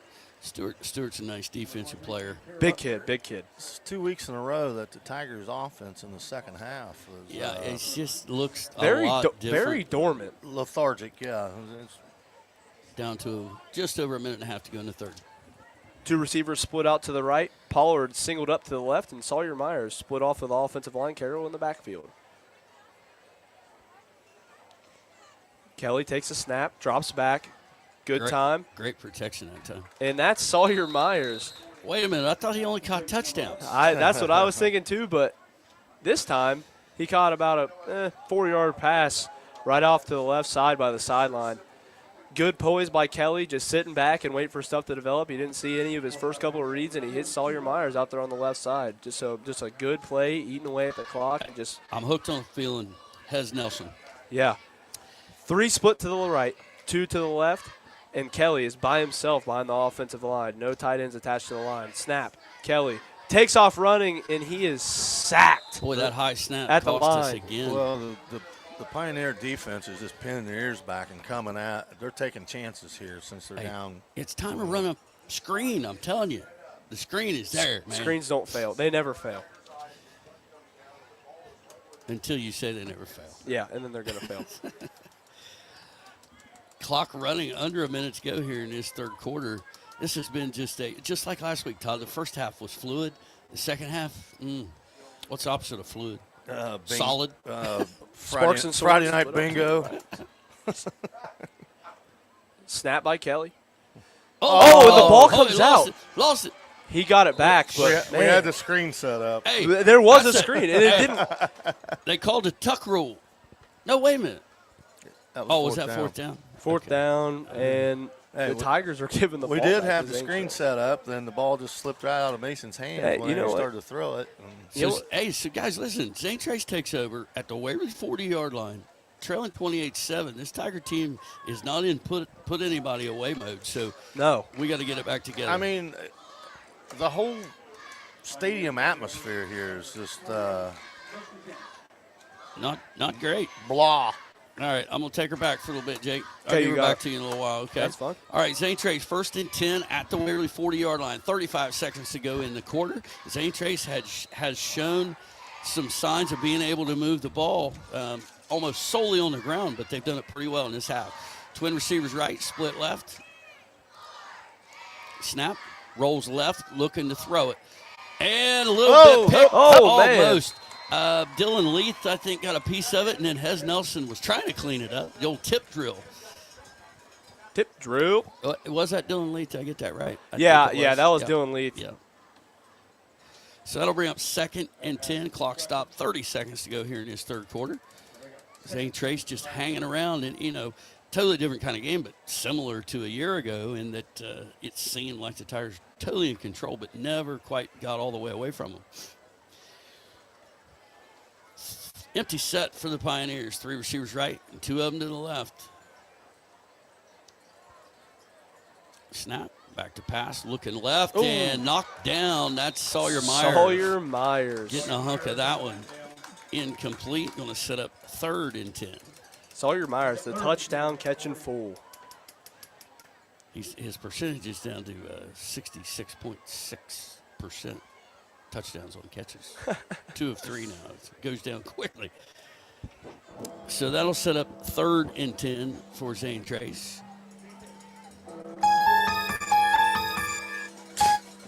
Could resist a little sound effect. Three receivers right, two to the left.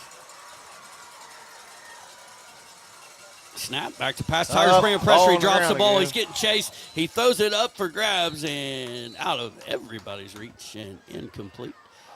Going to set up 4th down and 10. Well, number 17, Holsinger, in there again. He's been a force tonight on that D line. I'll tell you what, that kid is one hard worker.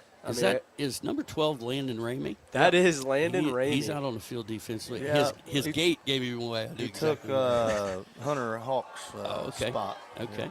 So that'll set up. It is. What happened? Wait. It should be 4th down. Why is it not 4th down? I have absolutely zero clue what's going on. They're still saying it's 3rd down. I'm really not sure. On the Waverly 40. Empty set again for the Pioneers. Snap, back to pass, looking down the middle of the field, throws the short one underneath. He's got a receiver, 30, 25, 20. Hez Nelson maybe saves a touchdown right at the 20-yard line of the Tigers. Good tackle there by Hez Nelson. I still want to know what happened on the play before, why it didn't count. Yeah, I'm at a loss of words for that. I have no clue what's going on. I'm here to tell you it did not count. So 1st and 10, Zane Trace, 10 seconds to go here in this 3rd quarter. Trailing 28-7, but got some life all of a sudden. I don't think they're going to get this play off. And they let him get the snap. And Johnson running for his life, throws it up for grabs. Oh! And it's our man, number 17, Jack Holsinger. Jack Holsinger with the pick. And listen, if I'm Zane Trace coaches, I'm upset because that clock was at 0 before that snap. The clock had definitely run out before that snap because I didn't think there was any chance they could get it off, but then they rolled the snap back. T. Lyman gets rewarded. That's going to bring us to the end of the 3rd quarter at the end of 3, 28-7. Tigers will be back. You're listening to Waverly Football on WXIZ. Need a clean, safe, and convenient place to do your laundry? Look no further than Duds & Suds Laundromat, your self-service laundry destination at 112 Forsyth Street in Piketon. We're open 7 days a week from 7 a.m. to 10 p.m., offering enhanced quality cleaning with newer washers and dryers. Relax in a spotless environment complete with security cameras for your peace of mind. And while you wait, grab a snack from our vending machines. Duds & Suds Laundromat, proudly supporting Pike County High School sports. Come experience the difference today. Valley View Health Center in Waverly, where your well-being is top priority. Valley View offers comprehensive health care services including expert medical care, dental services, and mental health support. Conveniently located at 227 Valley View Drive in Waverly, they're committed to your health and happiness. From routine checkups to personalized care, Valley View is your trusted partner. Visit Valley View Health Center because your health matters. Call 740-947-7726 or walk in today. You're listening to Waverly Tigers football on 100.9 Hank FM. We're back here at Radiger Field where the Tigers take over 1st and 10 at their own 47-yard line to start this 4th quarter. And Zane Trace has made it interesting. I don't want to say it was a fluid quarter for sure, as we mentioned before. It's funny how that happens in high school football. You'll have a stretch where it's really fun to watch and fun to call, and then times where goes. Yeah, like I said, it turned into Friday night bingo here for a little bit. It was like I-19. Twins left, split right, going to hand it off to Carroll. He's hit in the backfield, and he's going to go down after a loss of 2. Now, that looked familiar from a week ago. The Waverly coaching staff cannot be happy with the play up front in this this whole second half so far. It was looking really good in the first half, really. I mean, it's just taken a very sharp decline. 2nd and 12 for the Tigers at their own 45 as we got clock stoppage for, I'm not sure why, equipment issue. Post-game pizza orders, probably. Maybe that could be. Twin receivers to the right. Mason Pollard split out to the left.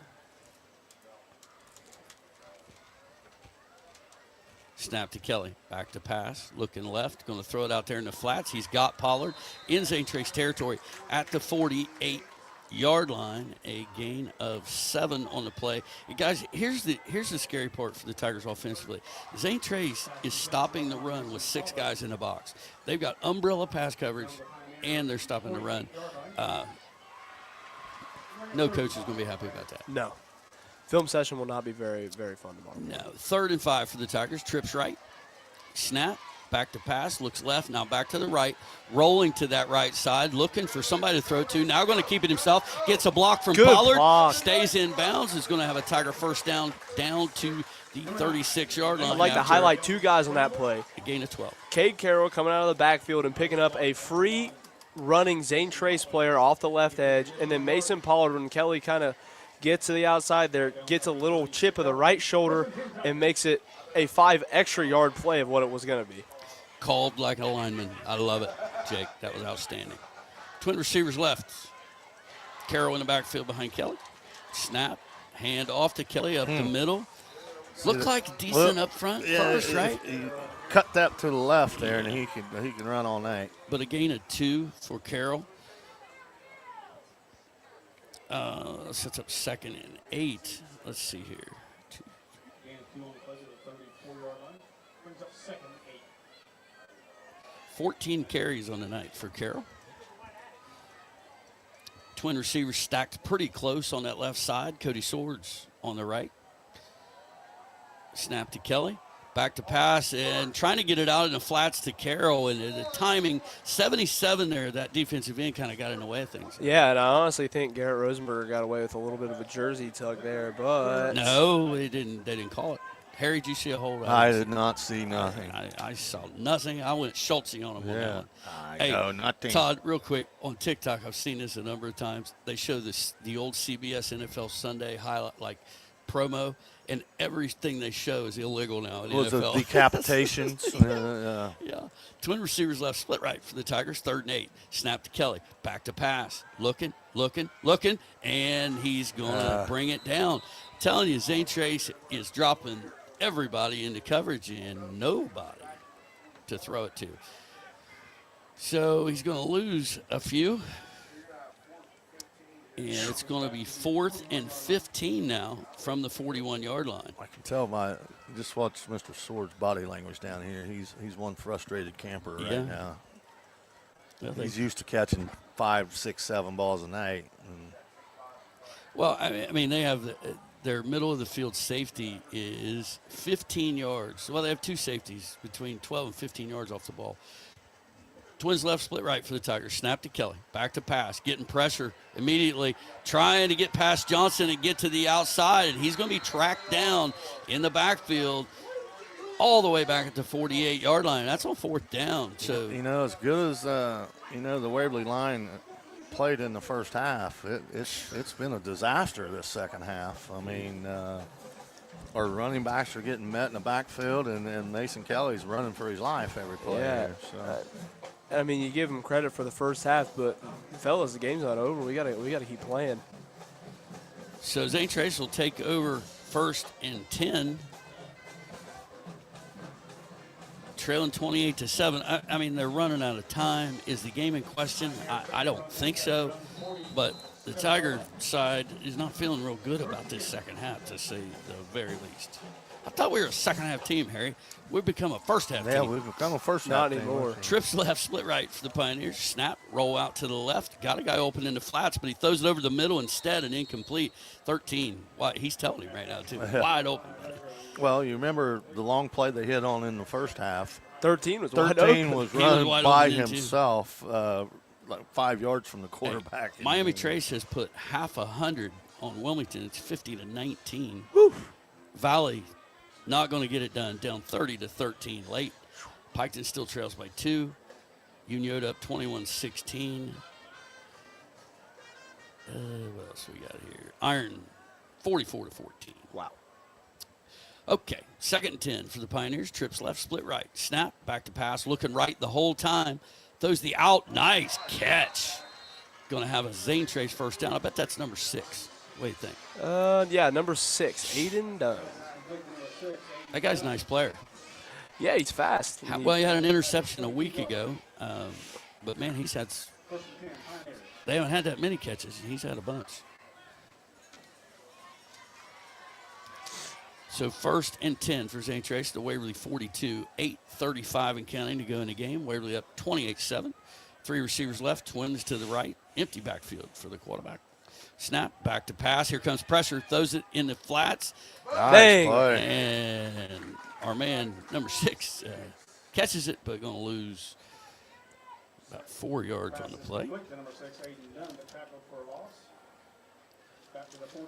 So 2nd and 14 for the Pioneers. I couldn't tell who made that tackle. Dylan Leaf. I was either him or Hez Nelson. I couldn't tell which one made it. Zane Trace staying in his empty look. 3 receivers to the left and 2 to the right. Snap, a good one, by the way. Rolls out to the right a little. Got a receiver in the flats. That's number 2. You know, the guys have jumped out to me on this team. 2, 3, Silas Stewart. 2, 3, and 6 athletic kids for the Pioneers. So that'll move it up to the 40. We're going to be 3rd and 8. Clock stopped with 7:49 to go.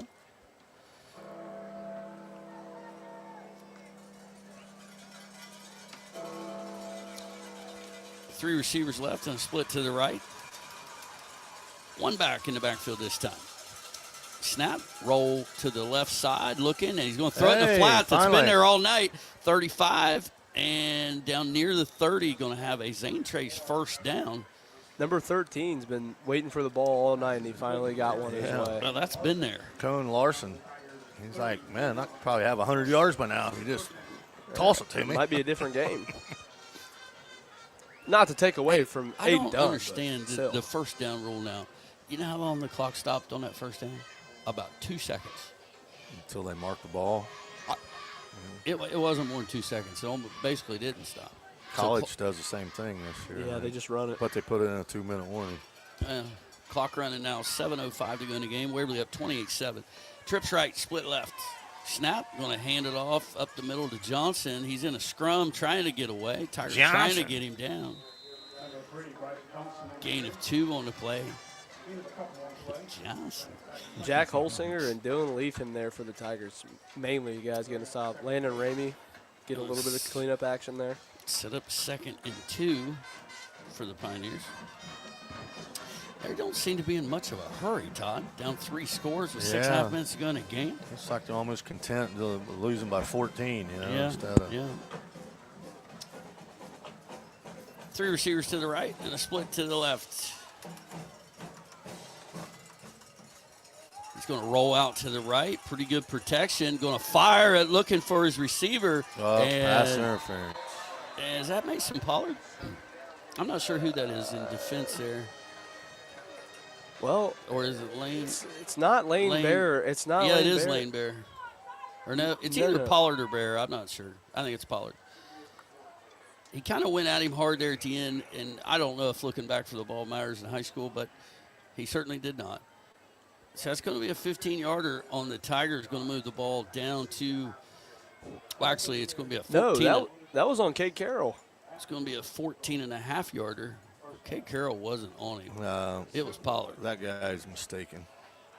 So moves the ball down just outside the 14. Hey, you've been giving Cade props all night. You're going to lose your Christmas present. You're trying to give him pass interference that he didn't commit. Come on, man.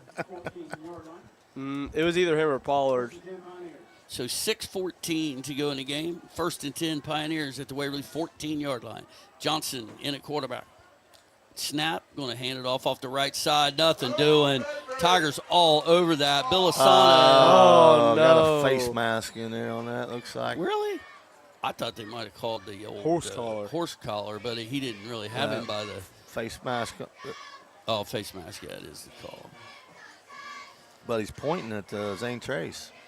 Maybe it was a hold on the outside. He put the outside referee is doing face mask against Zane Trace. That's something you don't see often, like on the running back, maybe. That or an offensive lineman. Personal foul face mask against the Pioneers. You're right. It had to be the ball carrier. Either that or an offensive lineman got his hands in a defensive lineman's face mask. That's the only two it could be. So 15-yarder, just brutal against the Pioneers at this point. So the down and this counts. half continues to. The down counts too, right? Or no? They no. marked it off. No, it's still first down. But they still marked it off from the loss of the play. So. Yeah, yeah. Well, I don't know on that. I mean, it's 2.5 acres.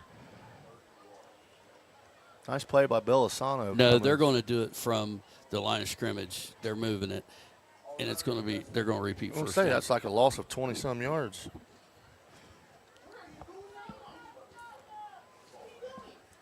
I'd just take the play then, because that was a loss of, what, 7 or 8? Yeah. Yeah, that's a good point, Todd. You could decline that. So, 1st and 22 for the Pioneers. Twin receivers left. Johnson, the quarterback, takes a snap, fakes a handoff, rolls out to the right, looking for somebody to throw it to. He's got a man in the flat. That guy's been open all night in the flat. Number 13. It's like he's in disguise or something, because he's nobody's covered him yet. Complete up to the 20-yard line. Going to set up second and we'll call it 16. Clock running, 5:40 to go in the game.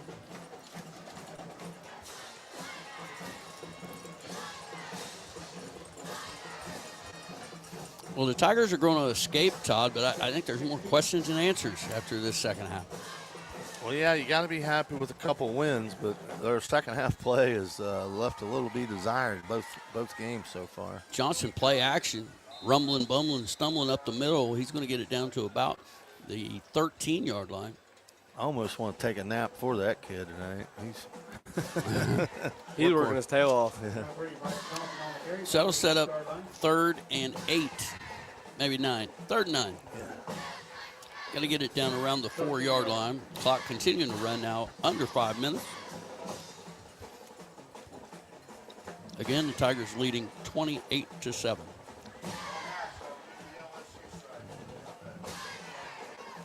There must have been a lot of games started at 8 o'clock because I don't see many finals on my scores. 3rd and 9. Twin receivers left, split right. Snap, a little high, but handled. Trying to get outside. And nice play. I'm not sure who that was. McCune. Raiden McCune. McCune makes the play. He's going to lose yardage. Zane Trace going to take a timeout. Zane Trace going to take a timeout before this 4th down. We'll take a 30-second break with him. We'll be back here listening to Waverly Football on WXIZ. Looking to buy or sell a property? Brewster Real Estate and Auction is here to help. Proudly serving Pike County schools and sports, we specialize in both traditional listings and auctions, live, online, on-site, or remote. Established in 1997, our friendly and knowledgeable team is dedicated to getting the best results for you. Ready for a free consultation? Visit us at 200 East Emmett Avenue in Waverly or call 740-947-7577. Brewster Real Estate and Auction, your full-service real estate and auction company. Follow us on Facebook for the latest updates. You're listening to Waverly Tigers football on 100.9 Hank FM. We're back here at Rager Field. And new system here. Sometimes I forget to click the button. So if a commercial's playing and I'm talking, don't pay attention to me. Okay, Harry? Yeah. You never pay attention to me anyway, so. I was paying attention to the commercial selections there. Todd Harris Realty. Todd Harris Realty. Okay, 4th down, and we'll call it 11 for the Pioneers. Again, 4:23 to go in this game. Waverly up 28-7. Offensive juggernaut in the first half. The Tigers put some points on the board, but second half not so much. Back to pass, looking into the end zone. Well, the receiver just says, heck with it. I ain't going after that. Nobody home. A little miscommunication between quarterback and receiver, and the Tigers will take over, as will Jake Schrader on the play-by-play. It almost looked like he was trying. He threw it in between 2 receivers right there. One was running a seam, and one was running a crosser, and neither of them got a target, really. Well, 4th down, yeah, at least try to make a play on it. Honestly, the quarterback on that one because he was looking for the guy to keep running into the end zone, right? He just kind of quit at the goal line. I would have thrown it to the crosser guy. He was pretty open. Who was it, 13? I think it actually was. Funny enough. All yours, Jake. Tiger ball at the what seems to be the 15-yard line. Bunch set right off the right side of the offensive line and single Mason Pollard out to the left. It looks like Cade Carroll is in a sidecar. Snap to Kelly. Outside zone. Hand off to Cade Carroll, and he's chasing the outside. Good block there by Cody Swords. Get him through that initial surge. Clock running now down under 4 minutes to go. Tigers up 28-7. Second down and 1. Tiger ball at what looks to be the 24-yard line. Mason Kelly gives his men up front the call as we are waiting for the next play. I saw Dylan Leith come in the game. Kate Carroll thought he was coming out. I think they're going with that power formation again that they ran earlier. I got you. When they had Houck in.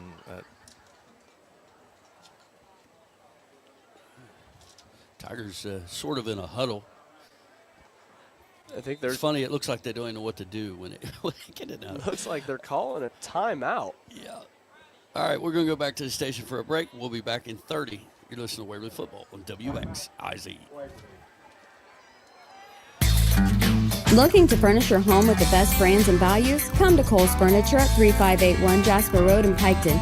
We build a family tradition of great service and value offering top name brands. Need financing? No credit, bad credit? Don't sweat it. Visit ColesFurnitureStore.com today. Plus enjoy free local delivery on purchases over $500. Open Monday through Saturday. Call us at 740-289-4404. Cole's Furniture, where great service and great value are a family tradition.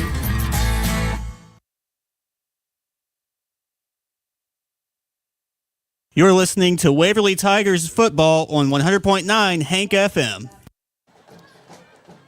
We're back here at Radiger Field, where the officials are getting them a little hydration. Man, look at that water boy go.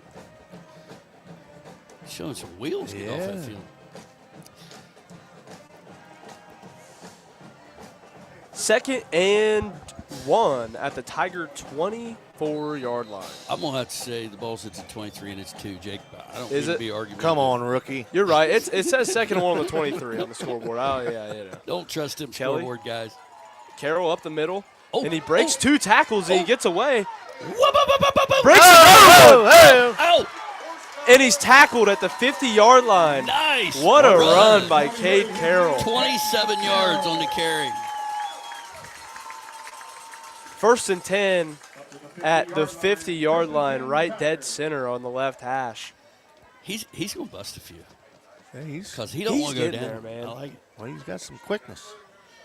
I mean, even though Jake tried to give him a couple pass interference calls, I mean, he's played a nice game tonight. Can't give him too many, you know. The Tigers out 2 wide to the right, Pollard and Swords. Sparks attached to the line on the left side, and Kelly's got a sidecar and the pistol. Handoff to Cade Carroll to the outside. He chases for the edge again, and he's stopped at the 51, 52-yard line. 52. 52. You're on fire, Jake Strader. I love it. Tigers got it at the 52. It's like the 51.5, but yeah. I think it's actually the 48.5 going in. But oh, the 52-yard line. Oh, whatever, but oh my gosh. Hey, listen, you got to make some mistakes. It wouldn't be any fun if you did. Oh my gosh. Someone get me out of here. No, you ain't. No, keep it up, babe.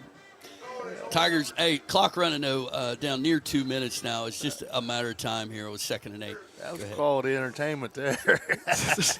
2 wide receivers split out to the left. Kelly's got a sidecar and a pistol, and Sawyer Myers attached to the. Oh, snap over Kelly's head, and Carroll recovers the fumble. The best part, Todd, at the 39 is when you said the 52, and he says, the 52.5. 51. 51.5.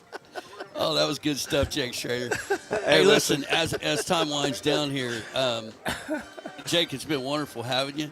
And I'll be honest, there's not too many guys your age that can do this and sound like they know what they're doing, but I think your listeners will tell you you did a good job tonight. Yeah. I mean, there is no 52-yard line. There is not a 52-yard line, contrary to popular belief. Hey, it's 28-7 late in the game, so maybe nobody heard it. Yeah, maybe.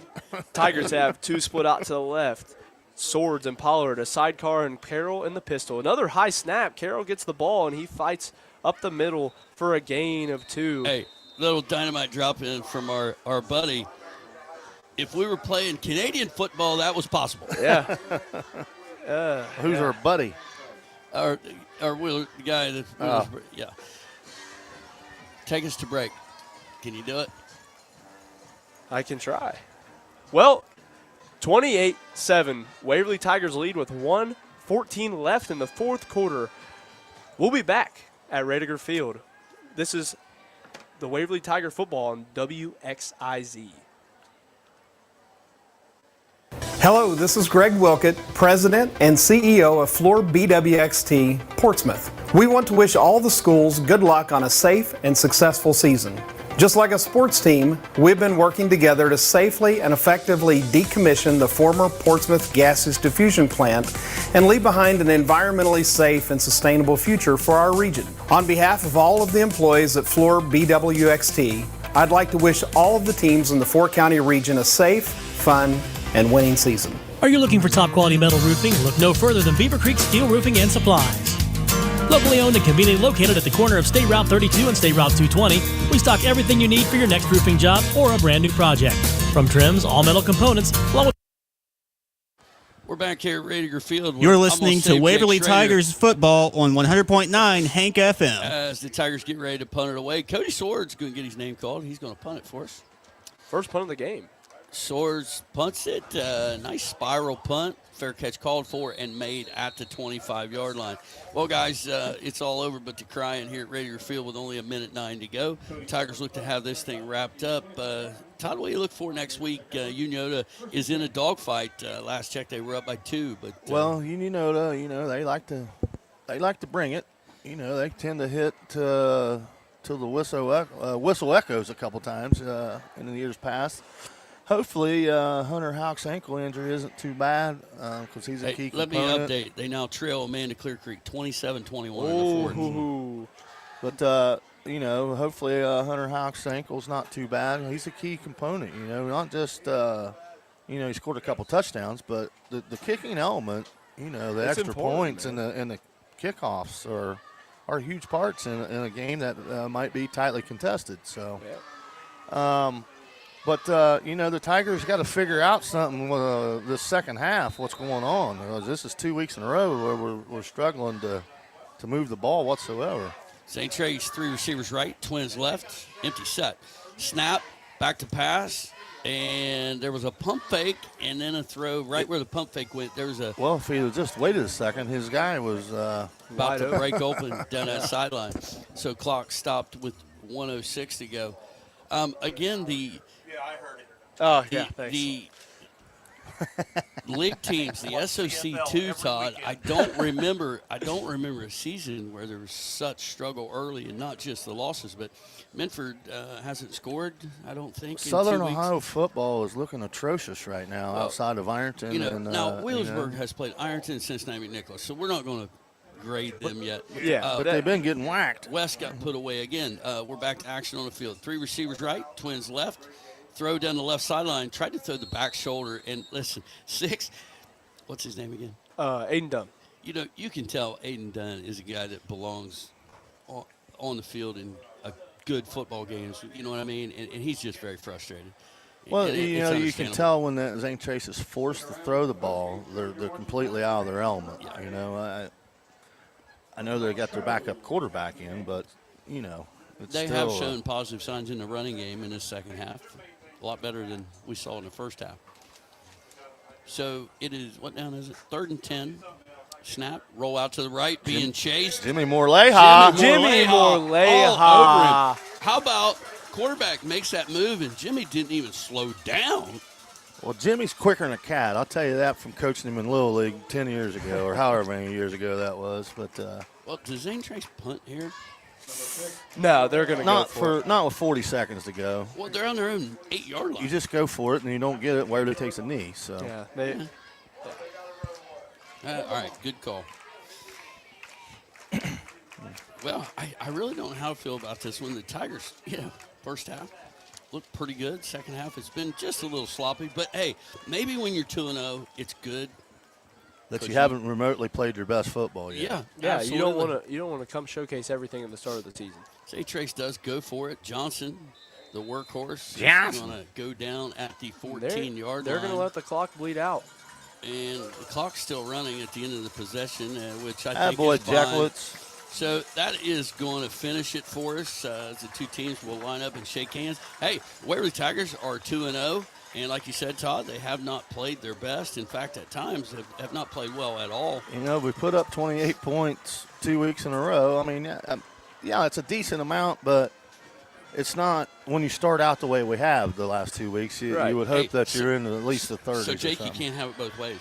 No. We either start really slow and finish strong. Well, the last couple of years, we've been atrocious in the first half, and the second half come out like gangbusters. But I don't know. It's like, but 2 wins is 2 wins. So. Absolutely.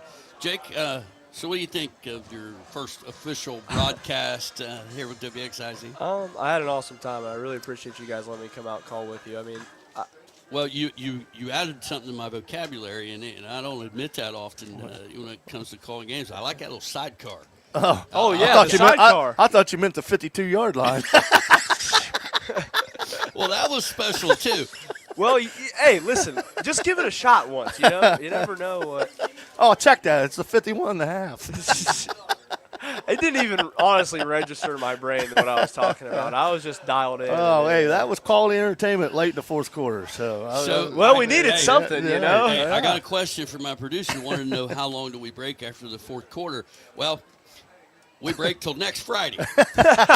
About 7 days. So when we're done here, Sean, we will be completed, and you can go on to the post-game show on WXIZ. But Todd, final thoughts going to next week. Hey, like I said, it's 2 wins is 2 wins. It's not been aesthetically pleasing sometimes, but we got a chance to possibly start 5-6-0 here with the schedule coming up, with the way the scores have been looking so far this season. Our schedule's not looking the greatest here so far with the way they've, Union Oda is now losing. Yeah. So they could come in 1-1, and everybody else has already lost. So Jake, my question for you is, up at Ohio State, being the age you are, whatever. So where you go?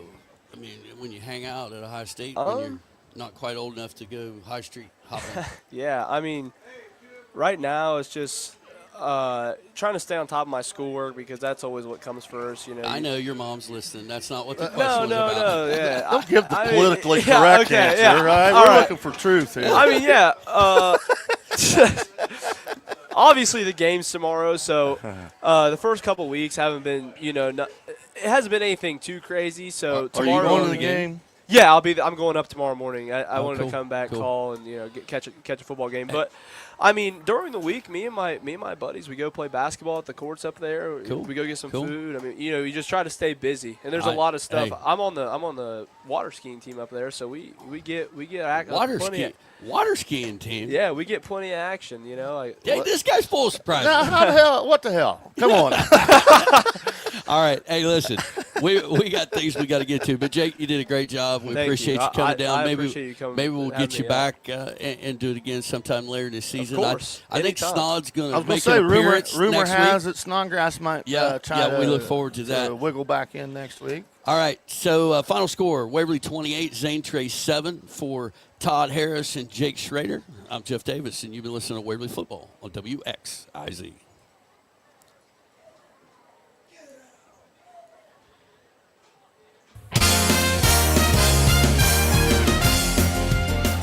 This has been Waverly Tiger Football on Hank FM. Tiger Football on the Radio was brought to you by